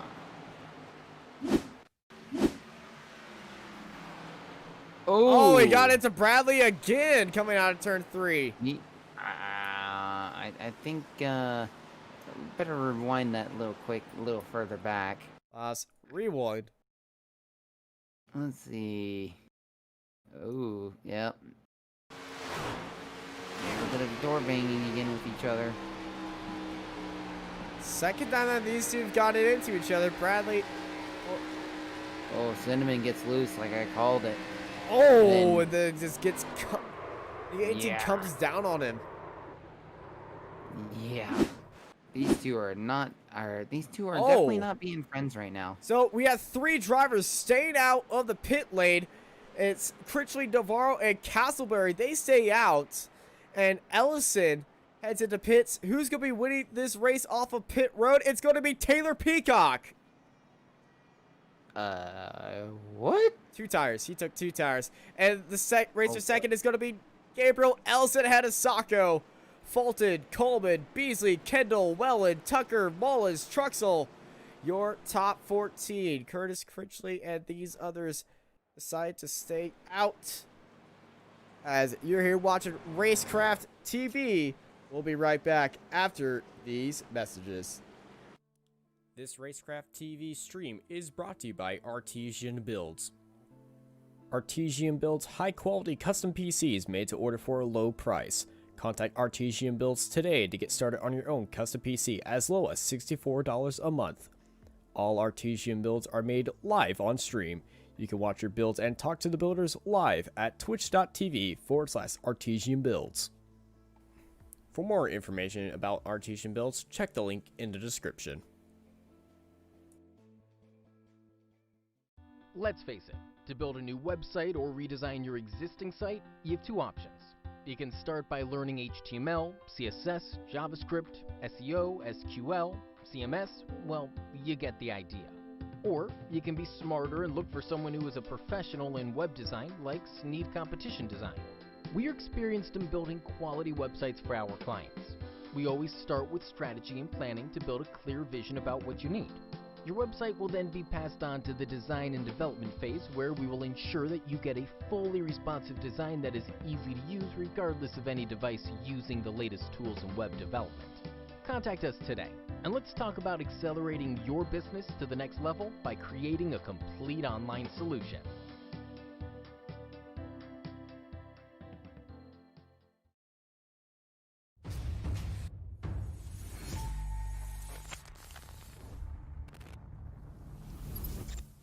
At Makoni Setup Shop, we offer custom-built setups for any asphalt oval car. Prices starting at just $5. Weekly setups available for all Legends, late models, modifieds, and NASCAR trucks, Xfinity, and Cup cars. Do you need one-on-one driver coaching? We've got you covered. Visit www.MakoniSetupShop.com and find yourself in Victory Lane. Makoni Setup Shop, handling all your setup needs so you don't have to.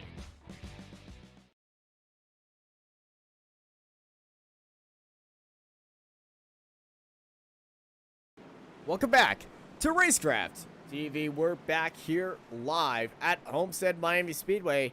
Taylor Peacock made up a lot of moves coming out the pit road, but he was paying homage to his straight cash money league. He didn't go into the pit stop. He just drove through it. He was expected to go into the pits, take some tires, but he decided not to do it because of the laps left in this stage.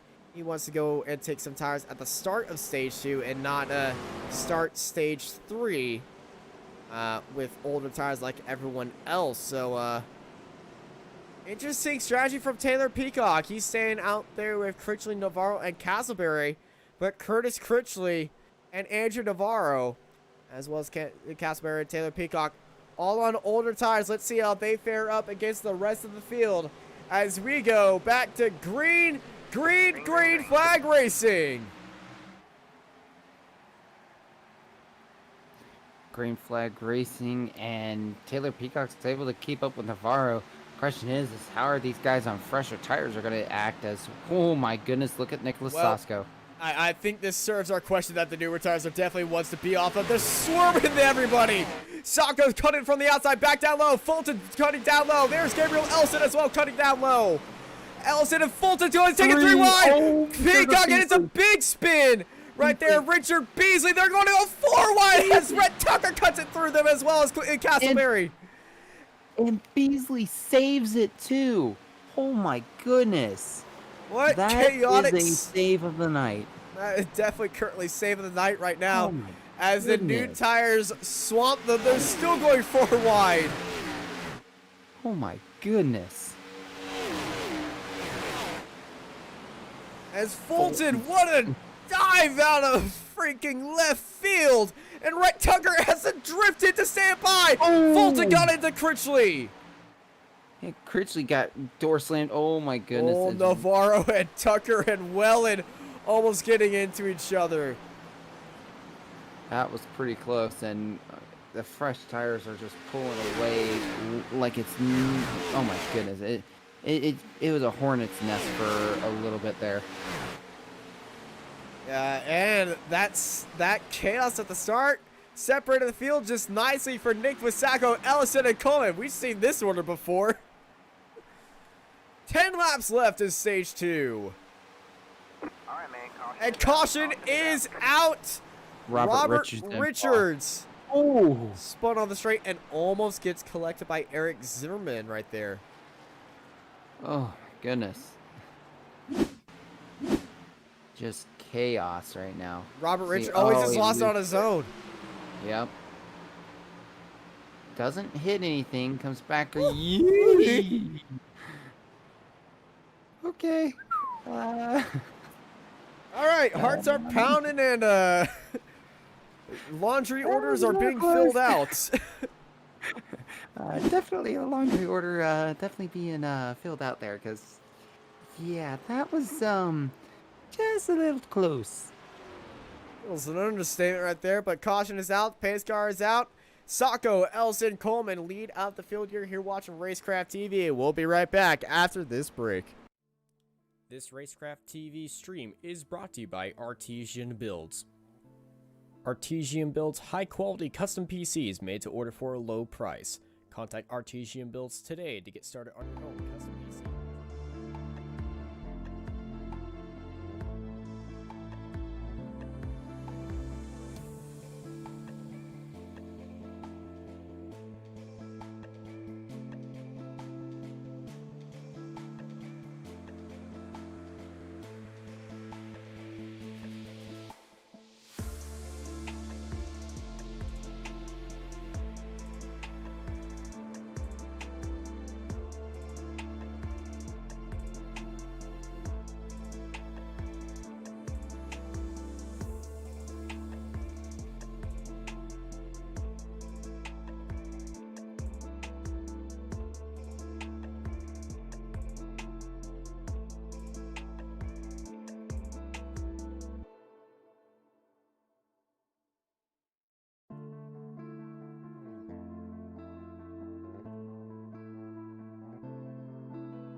This Racecraft TV stream is brought to you by Artesian Builds.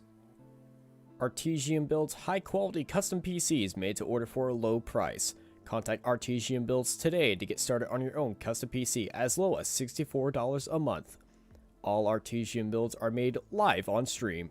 You can watch your builds and talk to the builders live at twitch.tv/Artesian Builds. For more information about Artesian Builds, check the link in the description.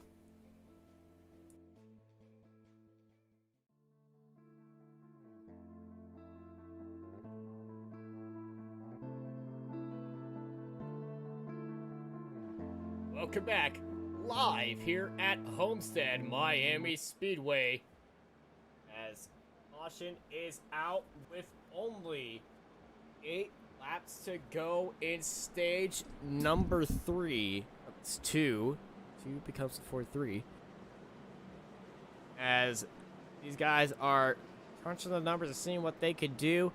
The stage will still go on, so it's going to be a short sprint to the end of this stage. Who is going to do what? And I'm just expecting claw fight, cat fight, a few punches being thrown, and maybe a kitchen chair flying out of a window. It would either be a kitchen chair or a bar stool. Something's gonna go flying. I know I don't have a bar stool in my house, but I do have a kitchen chair. If you have any kitchen furniture in your house, post them in the comments. We'll love to find out what will be thrown out of your window someday. not saying if you would need someone to be thrown out at something, but I don't know why. It's like throwing the kitchen sink, throwing the kitchen bar stool, throwing the kitchen chair, Throwing like anything they can grab a hold of. not the refrigerator, definitely not. That would be a little scary at the same time, seeing that go flying. I've seen a few things. Texans, we get Oh, angry. Why am I not surprised? It's like, hey, watch me throw this refrigerator. Not the bill, no. Lights are out on the pace car. As Sacco and Elson lead out the front row. The top 3 all playoff drivers. Derek Fulton not in the playoffs, but he's still going to be racing for this stage ending. Top 10 score points in the stage. Let's bring up our timing tower under the 5th caution of the night. As the top 10 are going to be our points scores for the stage. Only about 5 laps left to go in stage number 2 before another caution comes back out.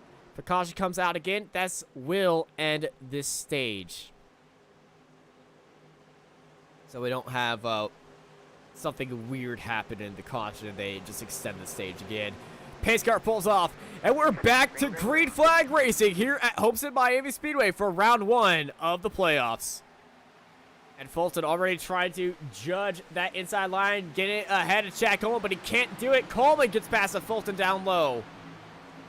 Coleman gets past easily, and Fulton had nowhere to go as these guys are starting to push it right now. As we only got about, right now, working lap 116. Only roughly 4 laps to go right Coleman. now to the end of the stage.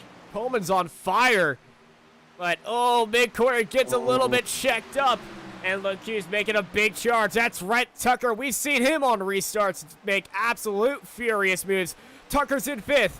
Looking down low on Fulton. Getting his elbows out just a little bit, forcing Fulton up high. Rhett Tucker's up into 4th now. Tucker's one of those guys. He's like one of the quickest at the restarts. But then when long run comes around, that's where he struggles. So This is all about not the short run surprised right now. here. This is all about the short run. Not surprised to see Ooh, him. big Tucker- wiggle. Oh. Big He wiggle got for cracked. Tucker. He gets loose. Fulton dies down low. Greg Wellen dies down low as well. Tucker around the outside, trying to make that 99 work in places where it doesn't really shine, and it does. Tucker's up into 4th. Battle for the lead, Ellison and Sacco. 3 laps to go here at the end of stage number 2.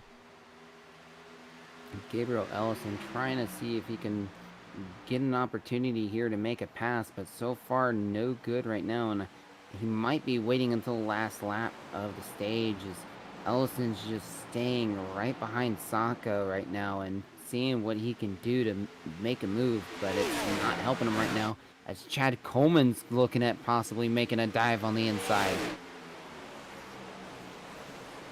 Coleman has been very silent back there in this so far. Here comes the green and white flag for stage number 2. It's in the air. Sacco, Ellison, Coleman, your top 3.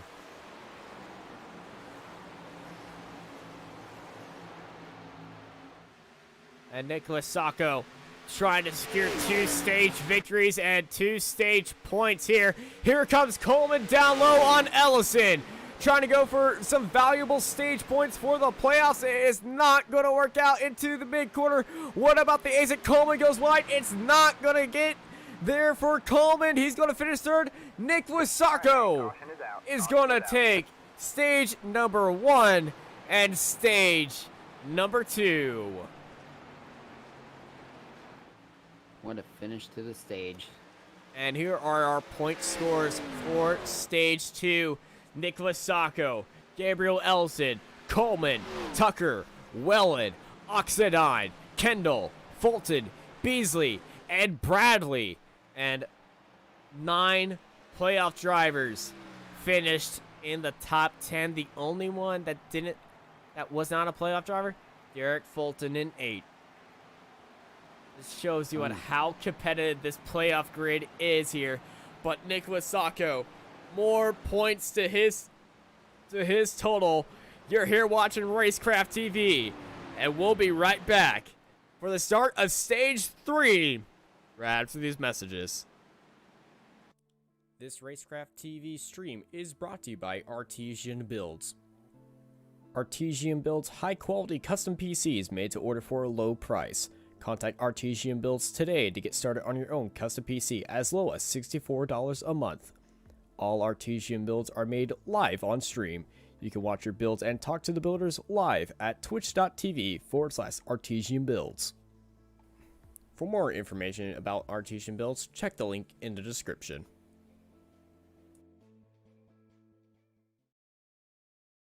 Let's face it, to build a new website or redesign your existing site, you have 2 options. You can start by learning HTML, CSS, JavaScript, SEO, SQL, CMS, well, you get the idea. Or you can be smarter and look for someone who is a professional in web design like Sneed Competition Design. We are experienced in building quality websites for our clients. We always start with strategy and planning to build a clear vision about what you need. Your website will then be passed on to the design and development phase, where we will ensure that you get a fully responsive design that is easy to use regardless of any device using the latest tools in web development. Contact us today, and let's talk about accelerating your business to the next level by creating a complete online solution.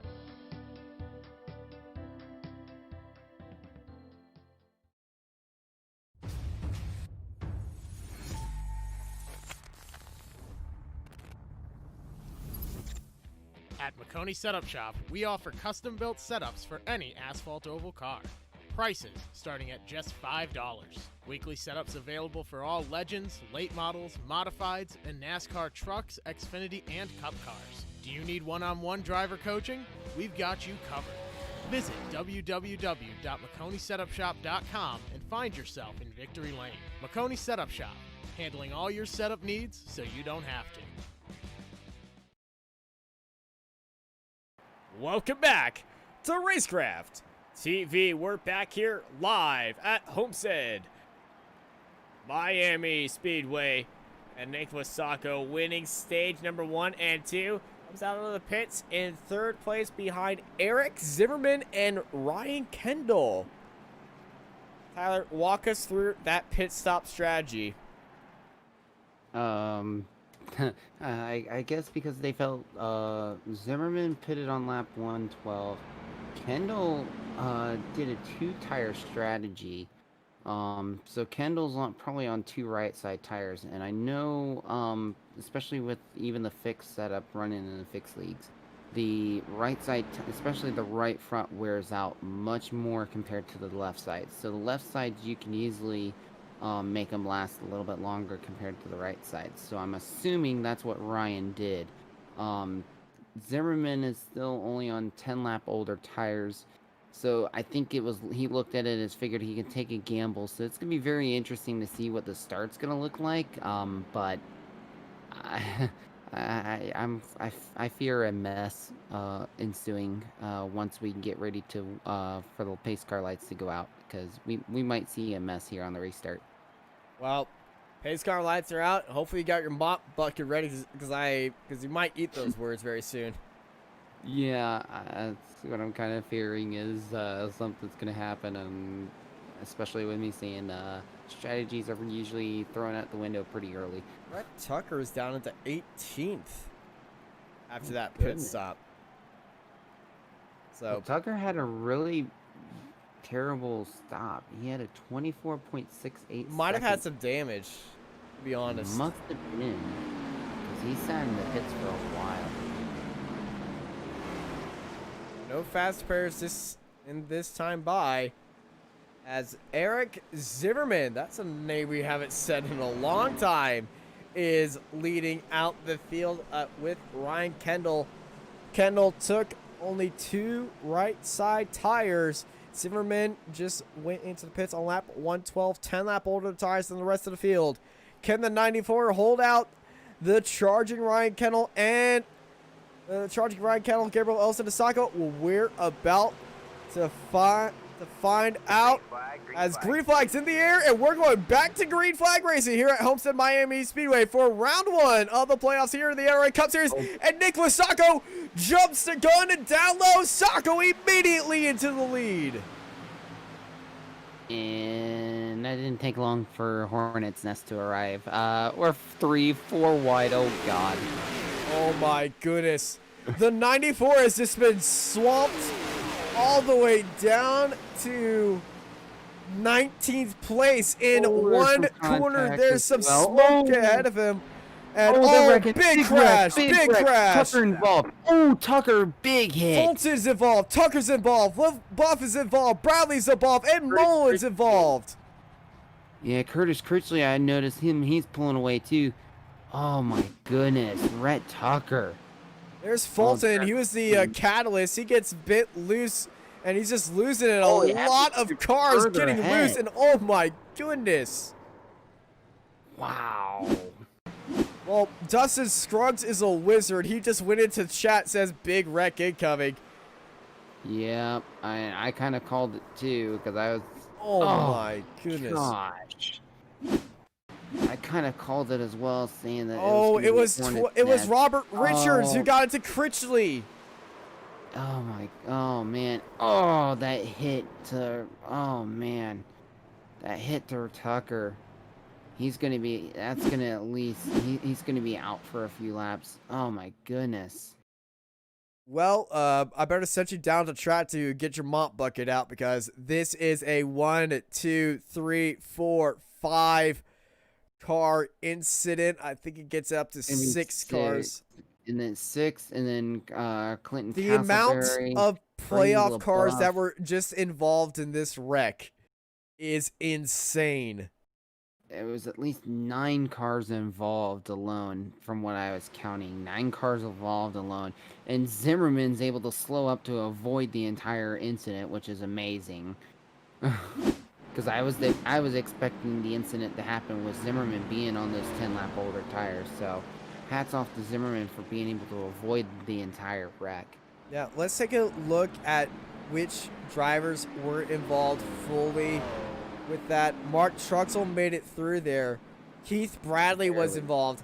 He's a playoff driver. Taylor Peacock was involved. He's got a lot of damage. Eric Zimmerman, not involved. Derek Mullins, playoff driver. He was involved. Rhett Tucker, playoff driver. He was involved. Derek Fulton, not a playoff driver. He was involved. Clinton Castleberry, playoff driver, was involved. Curtis Critchley, involved, not a playoff driver. Brady LaBeouf, playoff driver.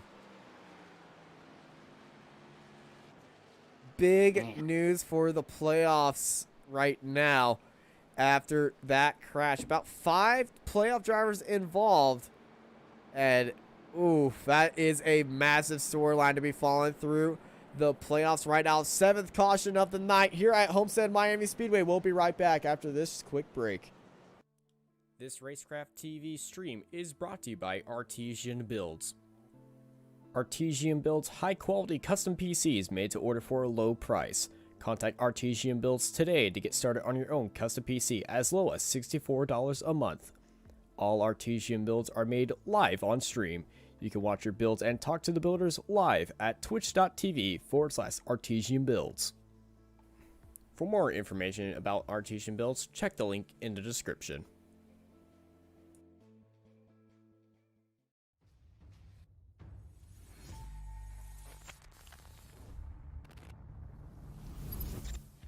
At Makoni Setup Shop, we offer custom-built setups for any asphalt oval car. Prices starting at just $5. Weekly setups available for all Legends, late models, modifieds, and NASCAR trucks, Xfinity, and Cup cars. Do you need one-on-one driver coaching? We've got you covered. Visit www.MaconiSetupShop.com and find yourself in Victory Lane. Makoni Setup Shop, handling all your setup needs so you don't have to. Let's face it, to build a new website or redesign your existing site, you have 2 options. You can start by learning HTML, CSS, JavaScript, SEO, SQL, CMS, well, you get the idea. Or you can be smarter and look for someone who is a professional in web design like Sneed Competition Design. We are experienced in building quality websites for our clients. Welcome back live to Racecraft TV. We're back here live at Homestead Miami Speedway. Green flag is about to be in the air.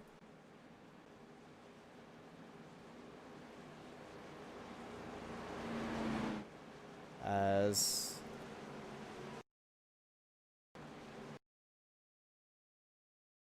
we're in a time warp.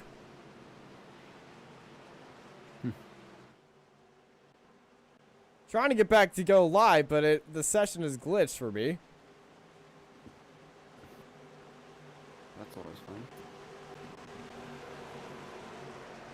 But green flag's in the air, and we're back to green flag racing here on Racecraft TV for the playoffs, round 1 here at Homestead Miami Speedway.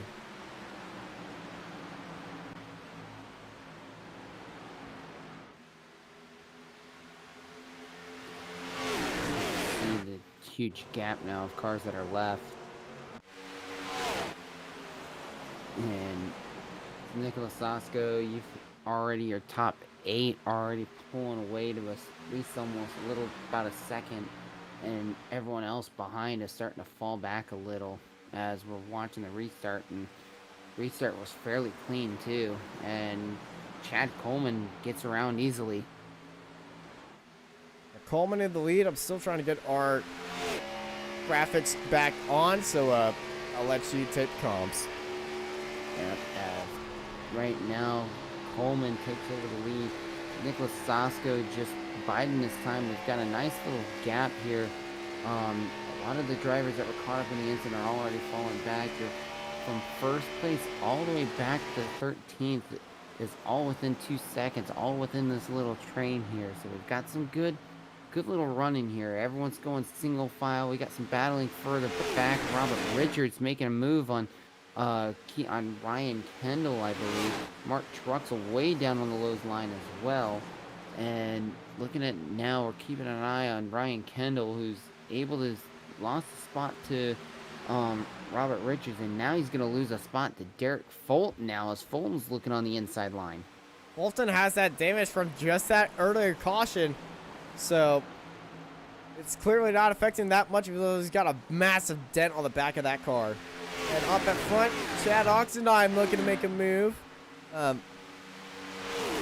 He's being made a move on Gabriel Elson. Sends it in and able to make a clean pass as well. Now he's gonna try to work on Richard Beasley, who's got that rear end damage from an earlier bump. As oh boy, that was a little close. Very close indeed. Chad Coleman, he's out the field and it's nose to tail up there at the front. And here comes Gabriel Elson looking down low on Richard Beasley.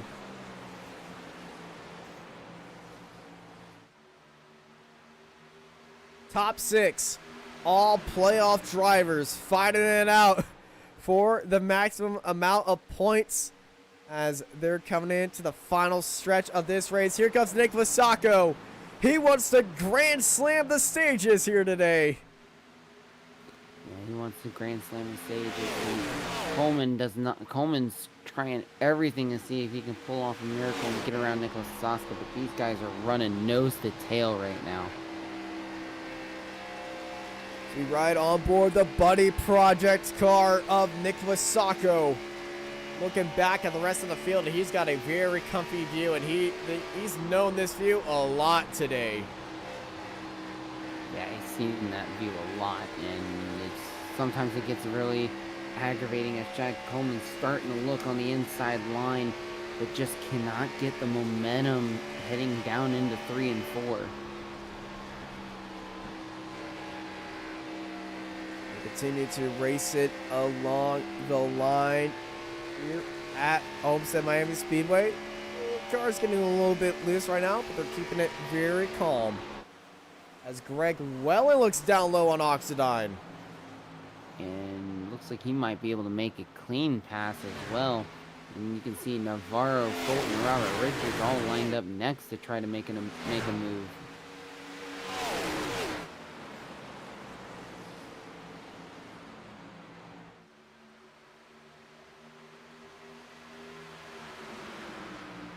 Saco, Coleman, and Ellison. Their front group all the way down to Mark Truxell. Top 10 all nose to tail of each other as they have left the field. As Keith Bradley's had an incident. And he's gone into the pit lane. What happened here?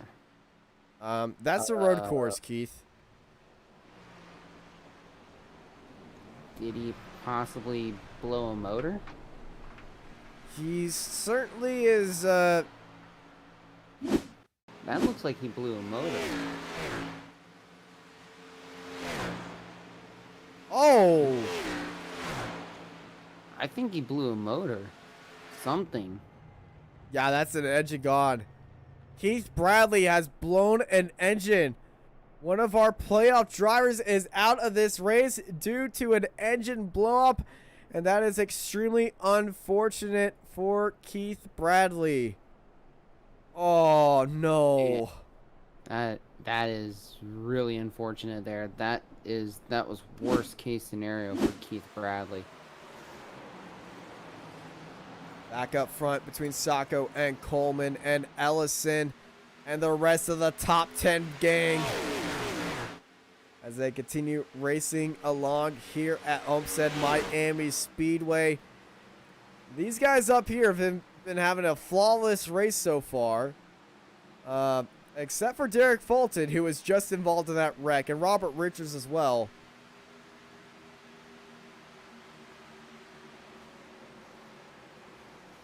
Today's been a crazy day, honestly it has. With 59 laps to go here in Homestead for the first round of the playoffs. What a way to start it off here. Yeah, it has. I mean, you can just see the gap too of the leaders.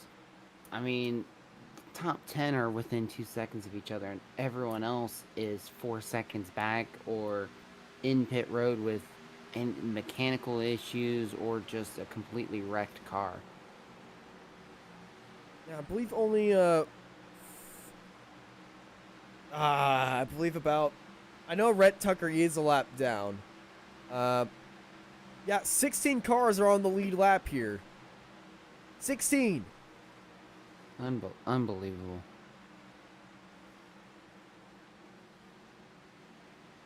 In an Yeah, absolute it's chaotic wild. day as we watch from our Racecraft TV blimp up there in the Miami skies. And you're a Florida man. How's the weather down here at night? It's right now. It's actually been fairly nice. I mean, granted, probably if it was like real-time weather, Miami's probably pouring right now. Other than that, we've been fluctuating between 70 degrees Fahrenheit around this time of night because it's right now almost midnight for the track time on a Friday. So I would say it's roughly about in the mid to low 70s. I would say more or less the mid 70s just because of the time and day. So it's been really nice these last few weeks, and with some of this rain it might cool off even more. Well, there's no rain, unfortunately, in iRacing #soon. As Oxidide gets a little bit loose, drops down to 7th.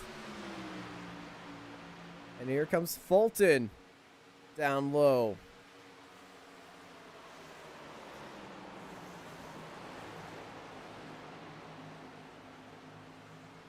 These two are going to go side by side as they have broken off from the gap. Now the top 5 is leading out this group.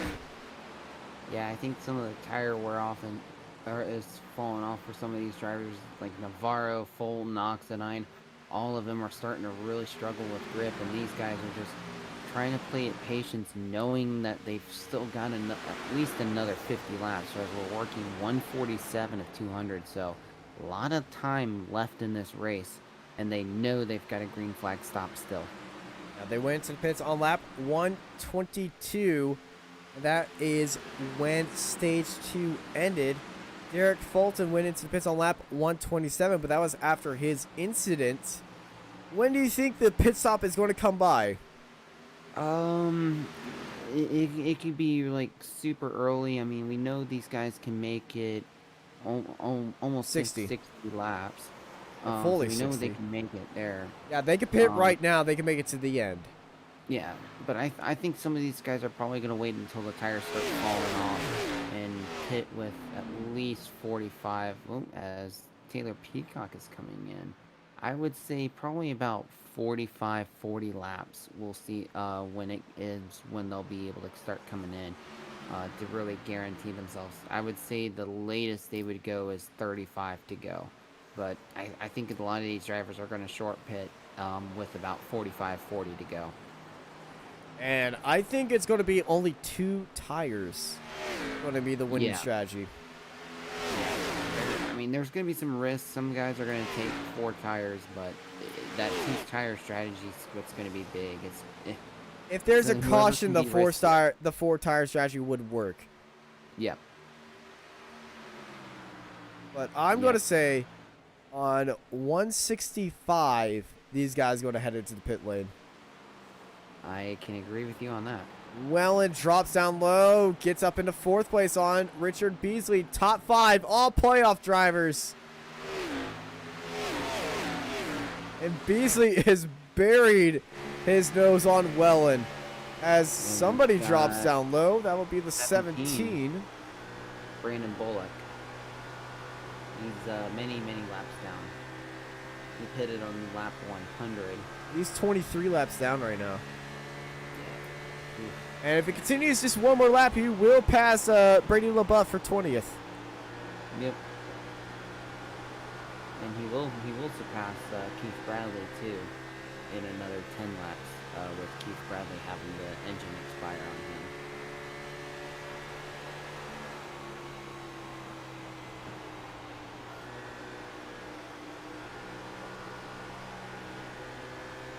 We continue to ride on board with Richard Beasley. Very clean. Woo-hoo-hoo.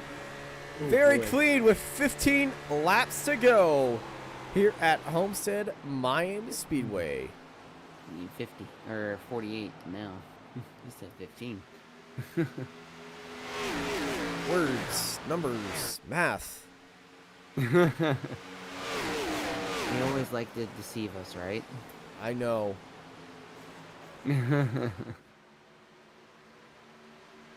You have to admit that Richard Beasley's having a really good run so far. Even though he's losing ground a little bit, but I think out of these top 5, if I was Greg Wellen and Richard Beasley, I might see about try to short pit here a little early, as that window is coming up where if they want to short pit and try to take advantage of not having too much of a fall off, that window might be opening pretty soon.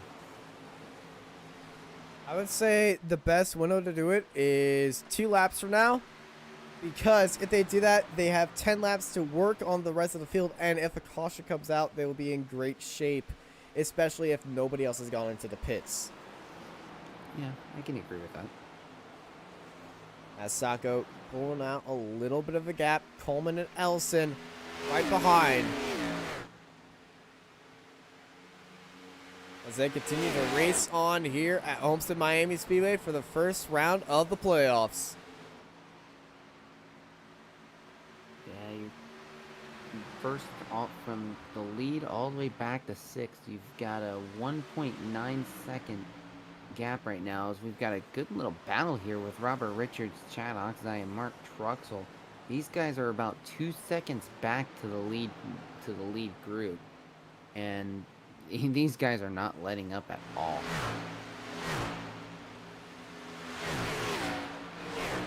They're definitely not letting up. Mark Truxell only sitting in 10th place. He's scoring points here, but I think he wants just a little bit more. Richards again gets a little loose there. Almost got it to the outside wall. He's being slightly dangerous, I must say. Yeah, just slightly. As Rich is going way up high, here comes Truxell down low. Rich is on the outside line, has a lot of speed off the exit, and just nothing for Truxell to do. And back up front, these guys up here are very, very comfortable where they are. Yeah, very comfortable where they're at right now, and looking to see what they can do. And it's just right now, Coleman's just pulling right now, trying to close in on Sacco, but Sacco's just got that slight little gap that he's able to pull, and there's going to be a lot of question marks on when are they going to pit. Indeed, especially when, how soon, and how many tires they are going to pit. They've been racing for 1 hour and 46 minutes here, and they have just about 63, 50, 43. They have a few more laps to go out of 200. Yeah, right now getting ready to complete lap 158, so right now 42 laps remaining to go right now, and crossing lines. There's 42 laps to go in this race. Navarro's in the pits. Oh! Late move, too, by Navarro. As well as Ryan Kendall heads into the pits as well. This is going to be the start of our pit lane cycle.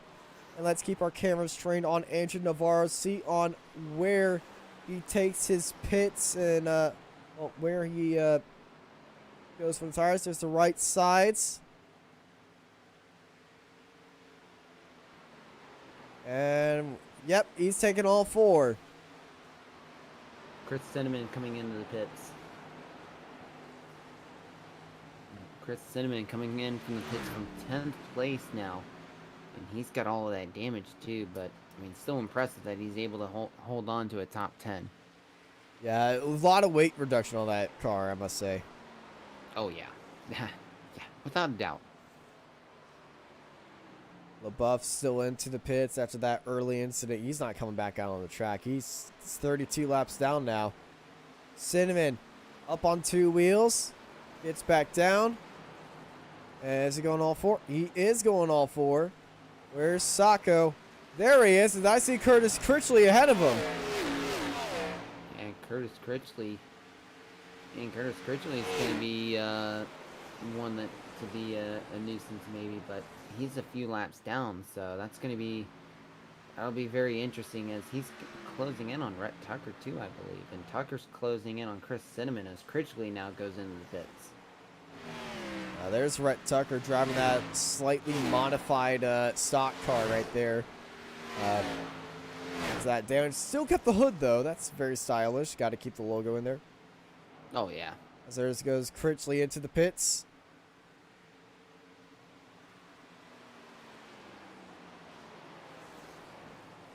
As Robert Richards and Mark Truxell go side by side for 8th place. Truxell down low. Truxell up into 8th. Truxell with that move. Truxell's now going to try to see if he can close back up on Chad Oxidine. Robert Richards, though, might have second thoughts on it and tries to get down low. Ooh, Truxell gets a little loose, as well as Robert Richards, but it looks like Truxell's going to pull away from Robert Richards. Little bit of a wiggle. As you can see up in front of the field is extremely spread out right now. And it's looking like one of those classic NASCAR races before the stages, which I absolutely yearn for because I love seeing on how cars can go out through massive races. It looks like an endurance race, honestly, where the field it'll start bunched up, but you get to see the difference in driver skill. Yeah, and that's where it's going to be it'll be a big difference as well as just driver skill level. As we're approaching lap 165, this is where we said most of the drivers should be coming into the pits. Let's see how many take it this time by. So far, no one. So far, no one's taking it right now. But That's because they were on lap 164. This is 165. Yeah. No one coming into the pits yet, but we might see one soon. Looks like the top 3 are still staying out. Ooh, Ellison gets a little loose. Robert Richards coming into the pits. Slightly dangerous himself. Robert Richards, one of our playoff contenders, heads into the pit lane. Let's see what he does. You get to see how many cars are still left in the pits by how many pit boxes are still here. Richards goes up on 2 wheels. Is he taking all 4 tires on here? Looks like it. Yes, he is. And here goes Sacco. He goes the lap down. Yep. And so far, looks like everyone else, looks like those top leaders are still staying out. Clinton Castleberry is the next one on the lead lap. Andrew Navarro is the first car on new tires. He's sitting in 11th place. He's the first car lap down. There goes the 94 Zimmerman. Zimmerman's into the wall. And Zimmerman in the wall. Zimmerman's struggling. He pitted Ellison back to the in lap 28, and pits. Ellison in the pits. Ellison in the pits, and he's the first one out of the top 5 to go into the pits now. So we might see the rest of the top 5 pitting pretty soon. Navarro's got his lap back. This early stop from Andrew Navarro. He's got his lap back, and he's pulling a good gap on Nicholas Sacco. Is this going to be securing Navarro's lead? I don't know, because Sacco's heading into the pit lane. Yeah, Sacco knew as soon as Navarro got around him, dive into the pits now, because otherwise... Minimize that advantage. Yep, you got a small little gap as well. Fulton in there. Truxell into the pits as well. Chad Coleman, your new leader. Andrew Navarro on the back straight. 29 seconds behind of Chad Coleman. Sacco went up on 2 wheels. Nobody taking 2 tires. They're all taking 4. Navarro has passed Sacco. Sacco getting passed by Zimmerman now. And Ellison as well, because here comes Ellison now as well, and he's gone. Gabriel Ellison was also a new tire taker, and he was his technically newer tires. There's Sacco's on his inside. Sacco and Ellison exiting the pits, but the earliest stop by Gabriel Ellison on lap Coleman 167. in. And Beasley. Oh! Beasley! Woo! Lot of Someone smoke. crashed. I heard a crash. I don't know what happened, but I heard someone crash. Zimmerman. Oh, man, again. Ooh, almost gets into Sacco. Goodness. That was close. Chad Oxidine has stayed out. So here's that replay. There's Eric Zimmerman right there, and he was already going slow. I think he just got loose off turn 3. As we go back live, Coleman, Beasley, and everyone else into the pit lane. Whoa, lining up the deuces right there. Chad Coleman coming out of the pits, followed by Richard Beasley. But it's Chad Oxidine leading out the field right now with Andrew Navarro right behind him. Quentin Castleberry has stayed out as long as he can on these tires. He still's not yet to go into the pit lane. Andrew Navarro, 16 seconds and closing in on Chad Oxidine. Fastest car on the field right now is Gabriel Ellison, who sits in 4th. Yeah, and Chad Oxidine's got to get into the pits soon, as well as Clinton Castleberry, because they're going to be sitting ducks pretty soon. As here goes Derek Fulton now on Kendall, looking at making him run on the inside lane, and makes it stick. Yeah, Derek Fulton, 10-lap newer tires than Ryan Kendall. That's the difference between 10 laps on this track. Navarro went in on lap 158. Gabriel Ellison, 167. 10 laps separate them, and a lot of laps separate Castleberry and the leaders. But Nicholas Sacco, he went in on lap 168. There goes Oxidine into the pit lane. Yep, and Navarro's going to take over the lead. Navarro only has a 5.5 second gap to Gabriel Ellison, and Gabriel Ellison is closing in. Yeah, Ellison, 10 laps, newer tires. As we were just saying, can Ellison make the upset and catch up to Navarro? You can just see Navarro entering turn 1 right there, up in front of him. Just a small dot right now, but that dot's going to be getting bigger and bigger.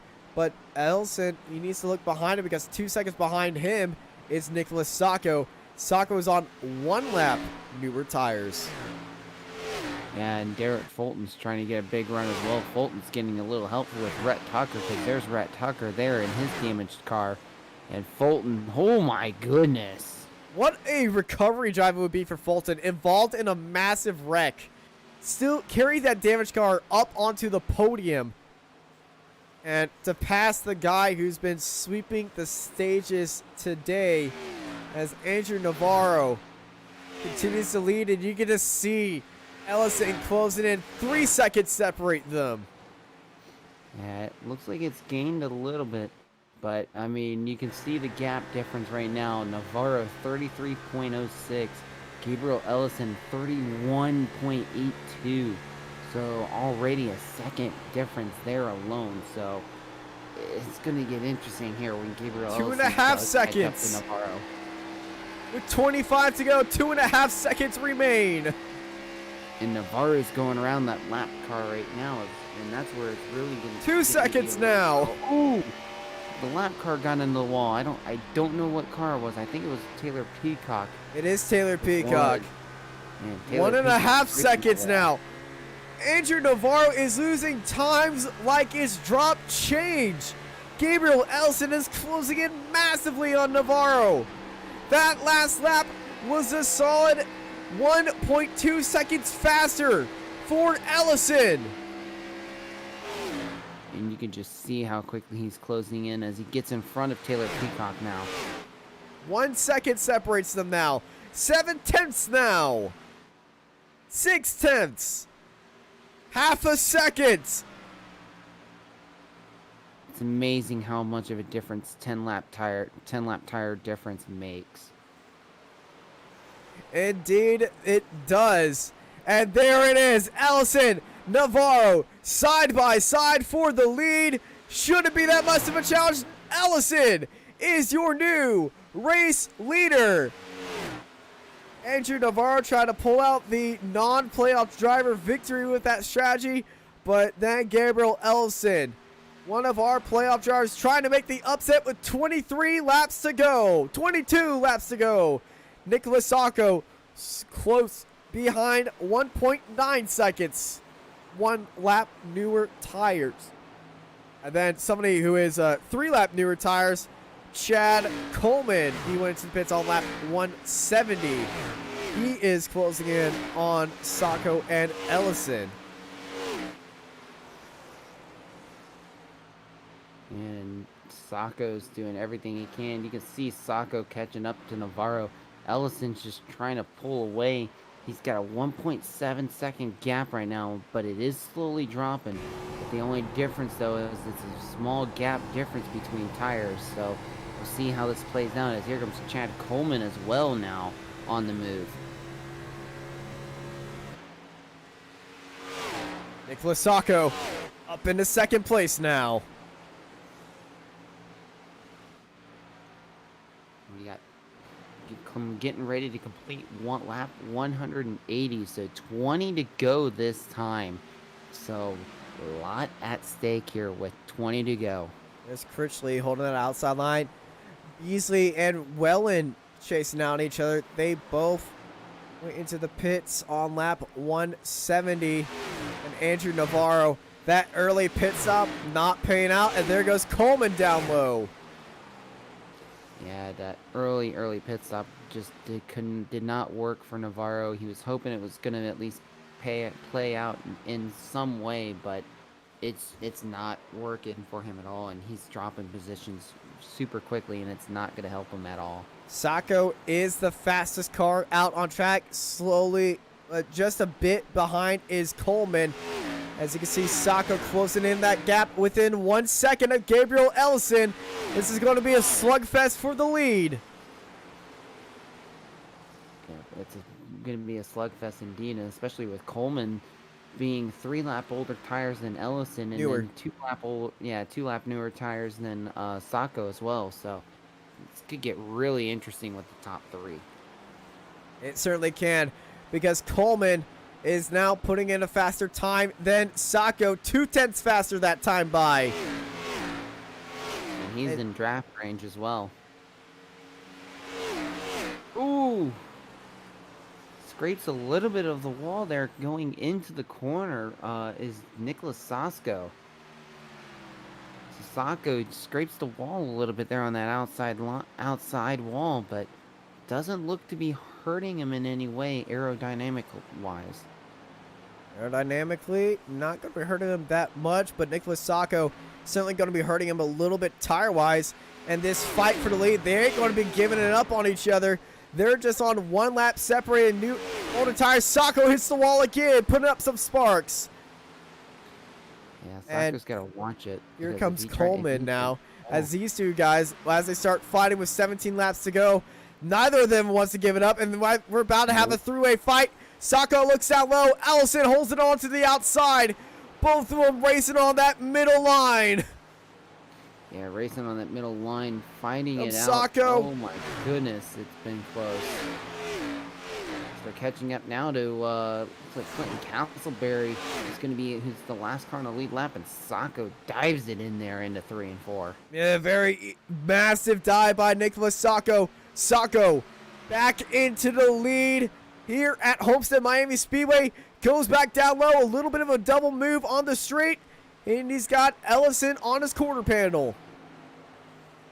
Yeah, Ellison on his corner panel, and the other thing too is Chad Coleman not that far behind as well either, so we got a three-way fight here for the lead. Three-way fight for the lead between playoff drivers of Sacco, Ellison, and Coleman.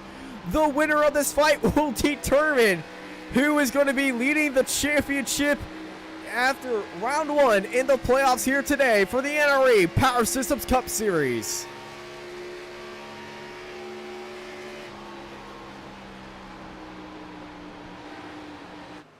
Oh, and Coleman getting super close there to Ellison, and you can see Ellison just struggling with the tires now. Here's Coleman. Coleman looking on the inside line. Is he going to have the run? He's going to take that inside line as well.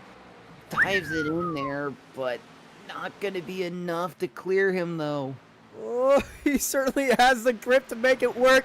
Chad Coleman up into second, but it's going to be a drag race as Ellison has the speed off the straight. And here goes Coleman into the entry of the turn. Coleman's up into second now. And Sacco's just saying, keep fighting, because I know Coleman's faster. He knows Coleman's faster, and he's just trying to... Going to be an interesting battle here, because Gabriel Ellison now, he's going to be trying to play it smooth, save some tire real quick here near the end, because we're coming up to completing lap 188, so we're going to have only roughly 11 laps to go, 12 laps to go actually, as we're right now working lap 189 of 200. 189 of 200. 2 hours and 3 minutes on the track. 12 more laps to go.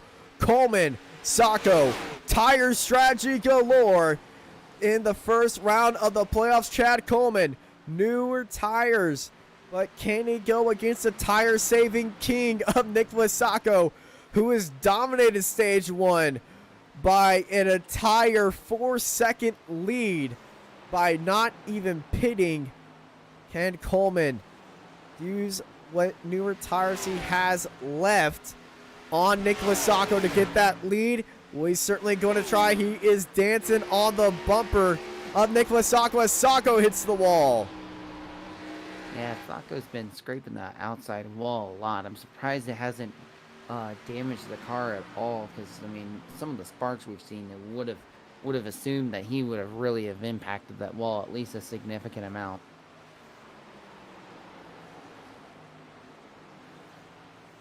As Coleman still dancing on the bumper. A few more cars coming out of the pit lane. That's Curtis Critchley coming out of the pits. And this field has been spread out, stretched thin, and then bunched back up again. The top 3 all within a second of each other. Ooh. There's a hesitant wiggle by Sacco, and this could be for Coleman. Coleman around the outside. Coleman and Sacco drag racing it here at Homestead Miami Speedway. Coleman trying to hold it around the outside. They're 3 wide behind him. There's Clinton Castleberry on new tires. Castleberry goes down low. We're 3 wide down the back straight with a lapped car. And there's Rhett Tucker giving Coleman a little bit of a push. Coleman, though, 3 wide around the outside. Sacco has to hold that middle line. Tucker is just a little bit behind him, getting a big wiggle on that modified car. Coleman's going to take the lead. Absolute madness, that lap. My goodness. 8 laps to go. Coleman and Sacco still battling side by side for the lead. Sacco coming up. Ooh. Gives Coleman a little bit of a tap. Rhett Tucker in there not helping anybody out. And here comes Coleman back onto the straight. He's going to have the speed due to gravity, but Sacco He has his car strategically placed down there to have all the grip in the world. Here goes Coleman diving down low. Tucker's going to be up there 3 wide. They go. Coleman's going to have to give Sacco a little bit of a bump wiggle. Sacco diving all the way down to the pit wall. Coleman into the lead. Coleman just by an inch cuts in front of Sacco's nose. How did that not end in catastrophe for at least the top 2? Because that was pretty close. This is absolute chaos here at the front. Coleman, Sacco, Ellison racing it through these lap cars with 7 laps to go here on Racecraft TV for the NRE Power Systems Cup Series. Round number 1 of the playoffs. And it is certainly going to be a playoffs to remember if all the races are like this. Coleman, Sacco, Zimmerman, big hit into the wall. Almost comes down low. Coleman had to check up. Here comes Nicholas Sacco. Way down low. And Zimmerman's hit the wall again. Zimmerman is loose. Eric Zimmerman spins back on track, and caution is out for the 8th time today. Goodness.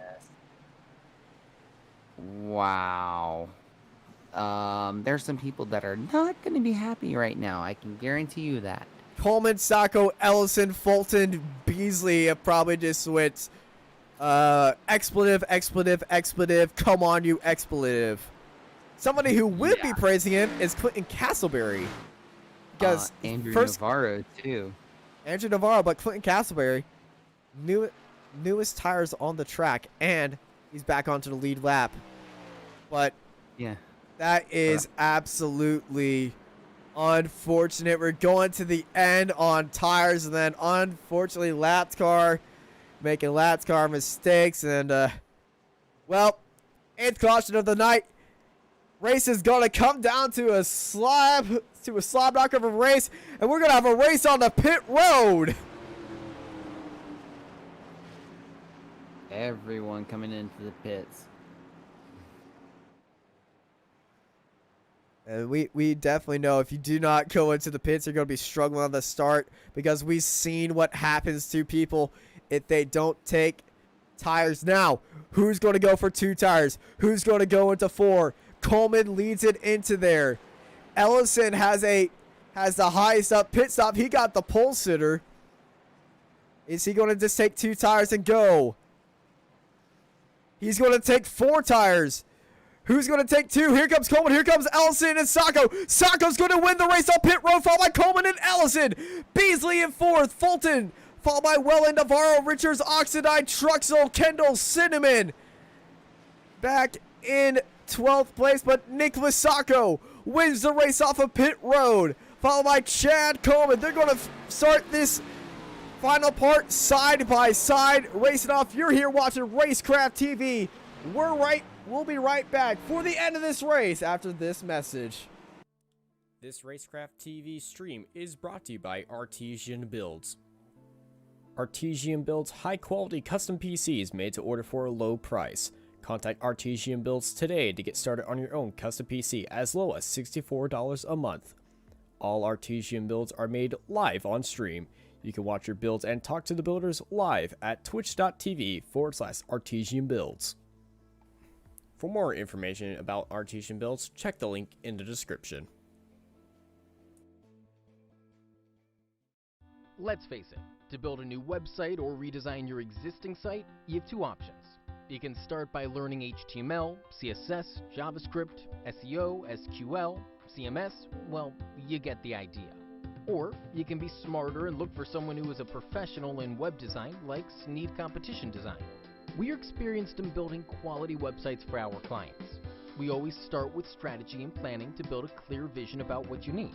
Your website will then be passed on to the design and development phase, where we will ensure that you get a fully responsive design that is easy to use regardless of any device using the latest tools in web development. Contact us today, and let's talk about accelerating your business to the next level by creating a complete online solution.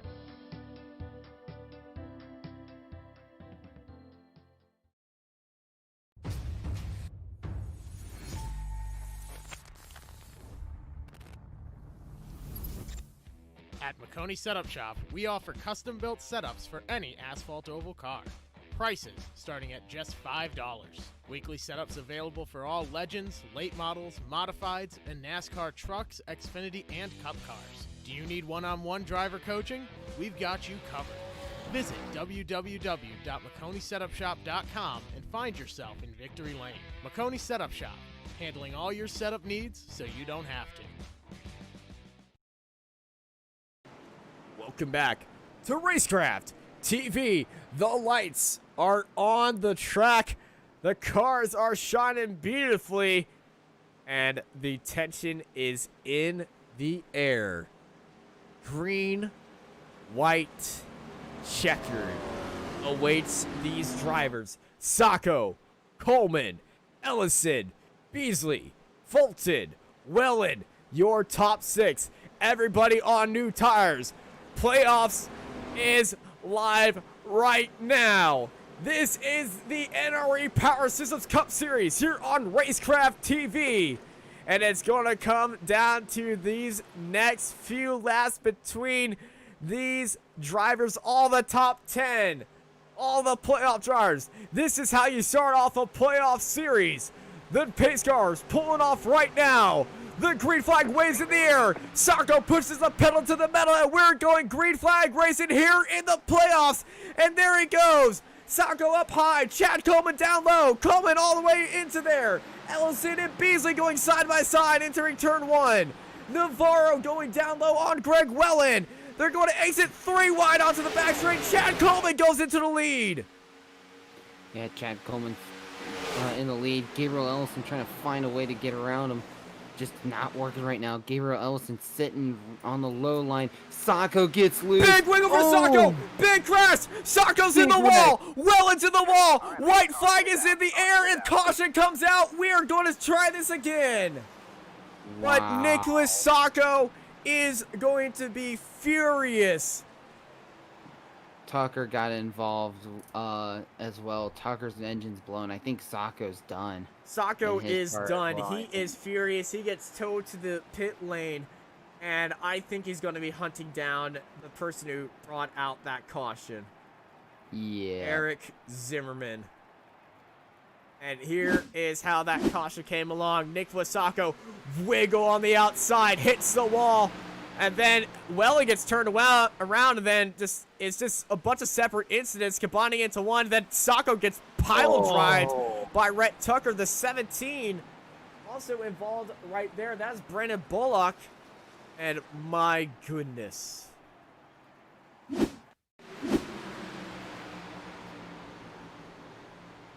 Wow. This Chad What Oxenine. a Greg mess. Wellen was stopped around as well. Wellen took a big hit. He's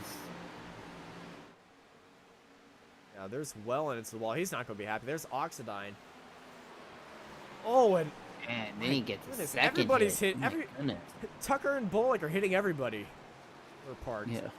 My goodness. That was a pinball effect there. My goodness. Absolutely pinball. And just shaking the head right now. Because when we were to caution, both of us said nobody who's leading this race is going to win it. Sacco was leading the race. Oh, that is extremely unfortunate. Coleman and Ellison now lead the race as we enter our 9th caution of the night. Oh boy. Talk about forced drama.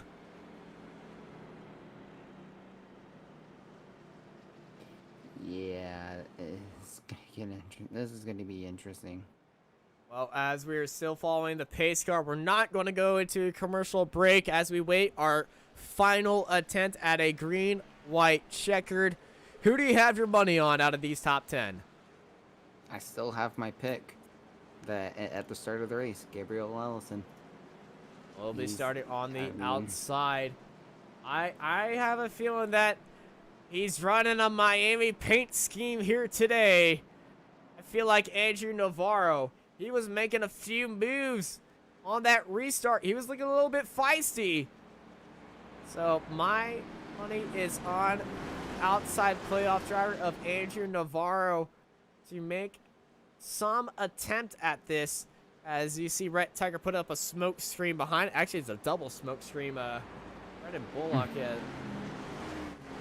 Bullock as well as putting up a smoke screen, and Eric Zimmerman as well.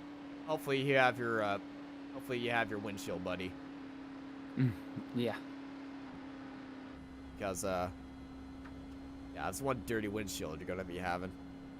Oh yeah, especially that. Yeah, and I think Zimmerman wants to stay in his car as long as possible. Hope and maybe try to drive to next corner, because there is a lot of unhappy drivers, fans looking at the 94 right now. Yeah. Being the cause of definitely not a good moment for him right now. Yeah.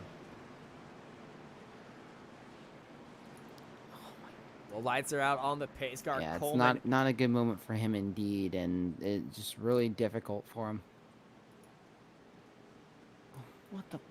Well, the lights are out on the pace car. Coleman, Ellison, Navarro, Beasley, Bolton, Richards, Truxell, Kendall, Cinnamon, Castleberry, your top 10.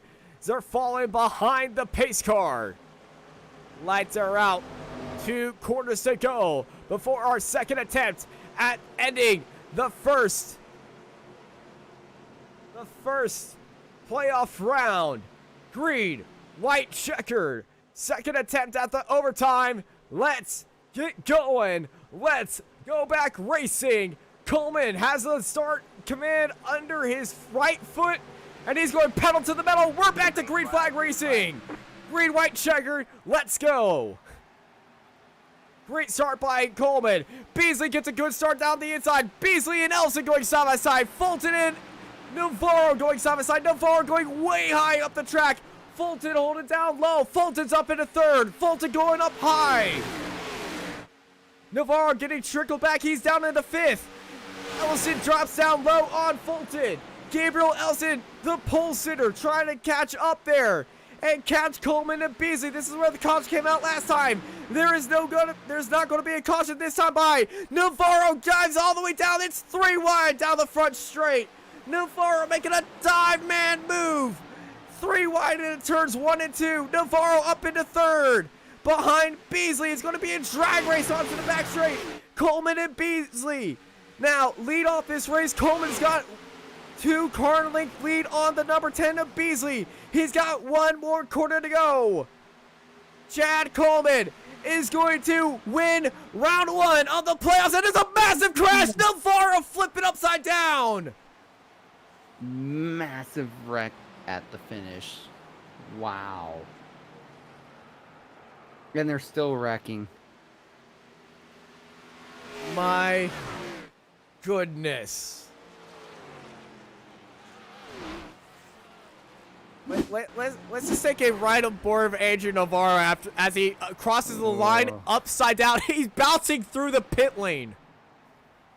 I think he might even get a black flag penalty for the... he's crossed the line. He crossed the line. Oh, that's right. No, it did give him a penalty, so we got to remember where he finished at. It did demote him down to 13th. However, I mean, in my opinion, wherever he finished at the start-finish line, that's where it needs to be counted. But man, look at that wreck. Oh my goodness, that pit lane needs to duck and cover. I believe he did get across the line right there. We're gonna show might have to do a blimp cam or something, because oh my goodness, that impact. I'm sorry for laughing. It's just the sight of the car disappearing. Yep, see, there's the start-finish line there. So he crossed the start-finish line, but he got black. There's the line. There's the line. There's the line. There's the line. There's the line. Boom. All right, comes across. I believe he's already past Castleberry. Where's Castleberry? Yeah. So yeah, there's Castleberry, and there's Navarro right over there. So he did come across the line in 10th place. Or no, it would have been 9th, because Clinton Castleberry it says on here he's in 9th. So in actuality, Navarro would have finished 9th. because Castleberry passed him. Oh, he Castleberry was passed able to Navarro. pass him? Yeah. Okay. Yeah, so then it would be 10th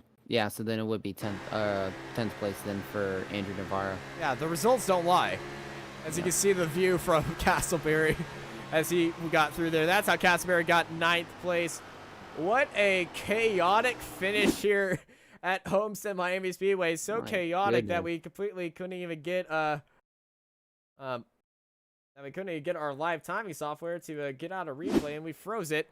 But it's Chad Coleman burning the house down today as he gets the checkered flag. We're going to be showing his run in slow motion as he takes his victory lap. Here are our race results for our playoff drivers.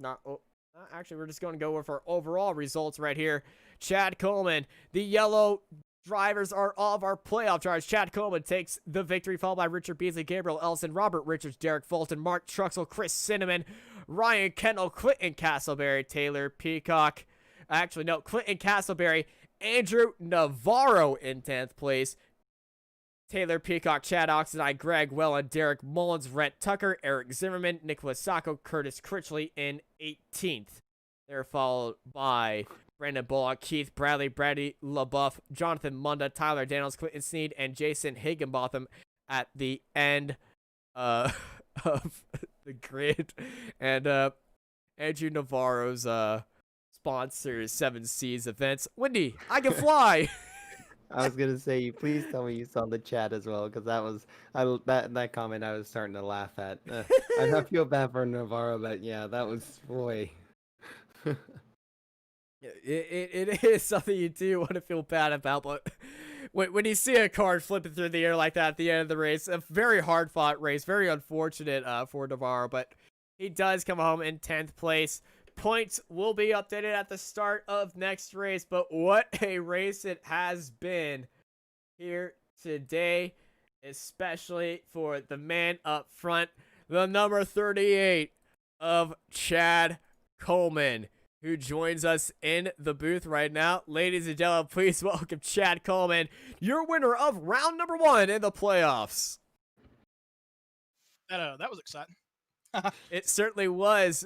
Late in the race, it was looking like it was going to be a guns-out battle with tires and a tire strategy, which you certainly had the advantage in, and then that caution came out. What was going through your head when that first caution came out?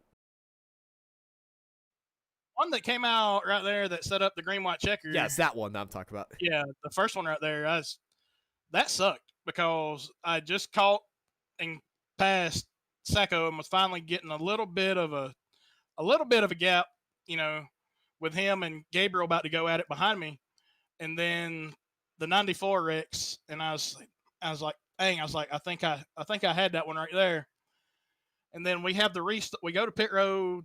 Nick beats me off pit road, and I was like, dang, I might have give this one away, and then we restart. We go into turn 1. He drives in hard. I drive in hard right on his bumper. Never touched him. I don't know if Arrow got him or if he just got back in the gas too early. He got loose, slipped up the hill. We both drove it out of sight getting into turn 3. I don't think I come out of the gas until the center of the corner. And I looked up. They were wrecking.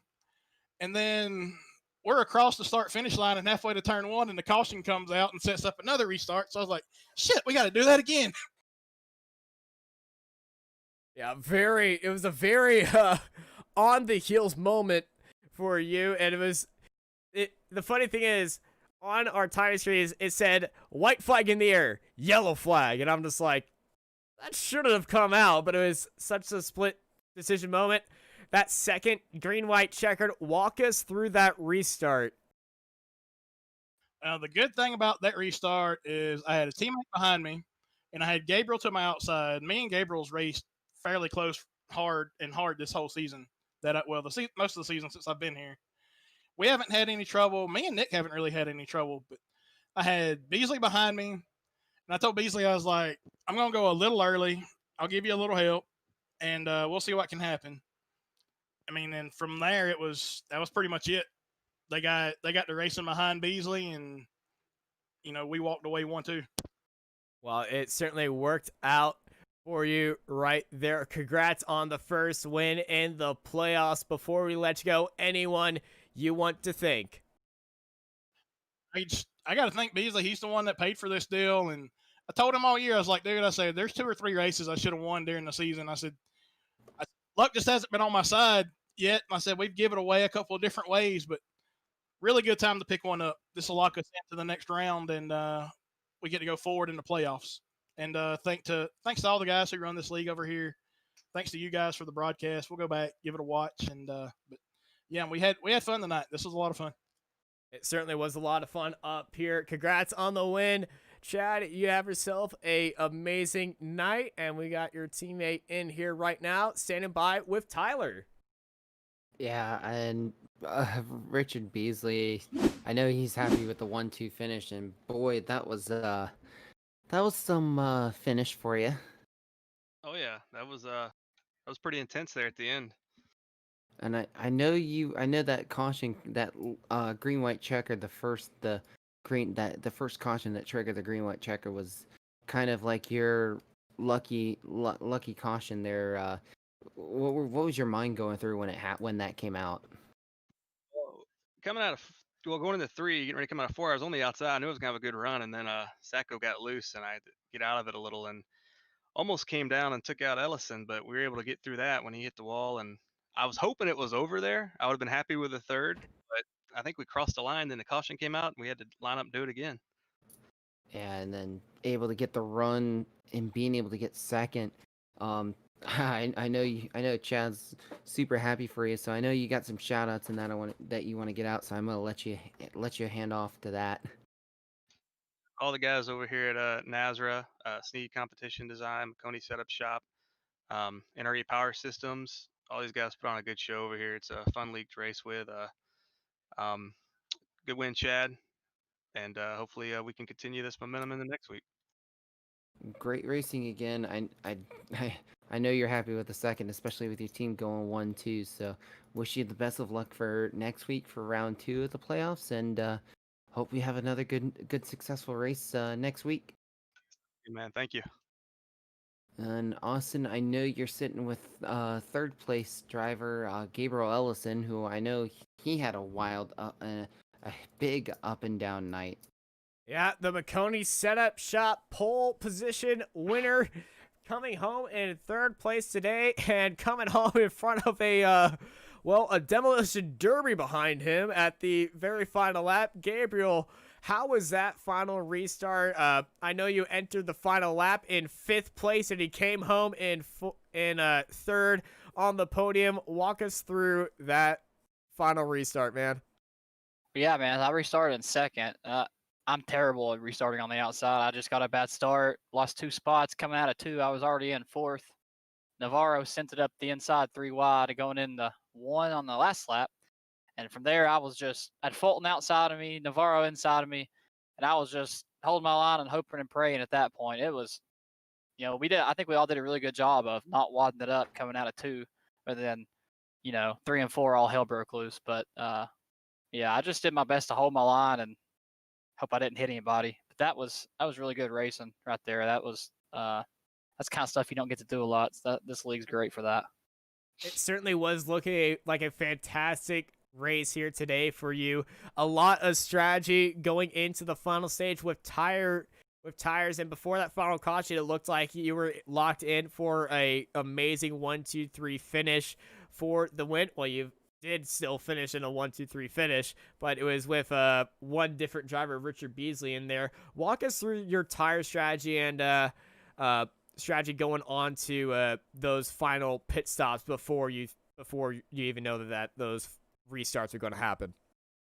Yeah, man. So, we had restart on 131, 132 or so. So my strategy, I was just going to split it. And I was hoping maybe that Sacco and Coleman were in front of me. I thought maybe they would go long and, lose a bunch of time. But they came the lap after me, I think.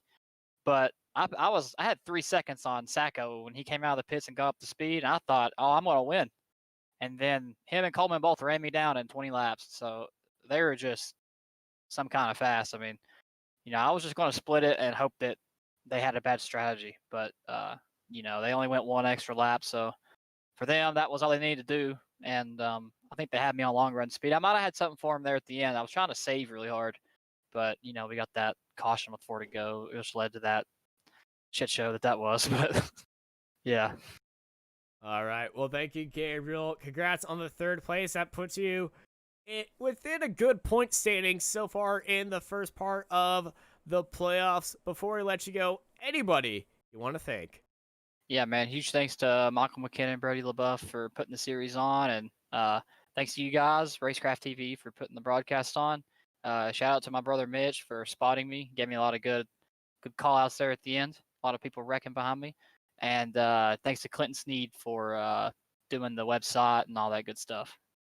All right. Well, it's a good podium finish for you today. Thank you, Gabriel. Hope you have a fantastic night as we go over to Tyler for some closing thoughts. Thanks, guys.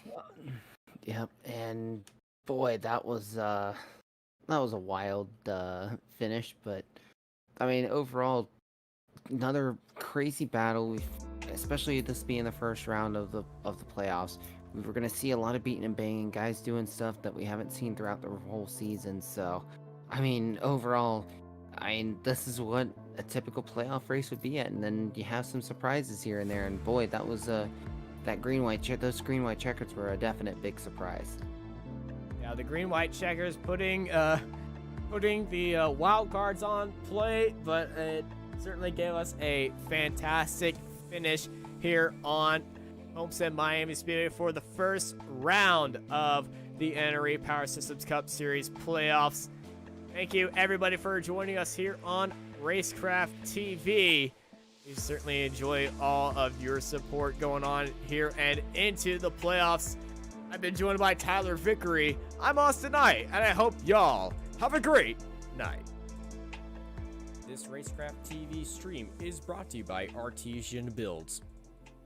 Artesian builds high-quality custom PCs made to order for a low price. Contact Artesian Builds today to get started on your own custom PC as low as $64 a month. All Artesian builds are made live on stream. You can watch your builds and talk to the builders live at twitch.tv/Artesian Builds. For more information about Artesian Builds, check the link in the description.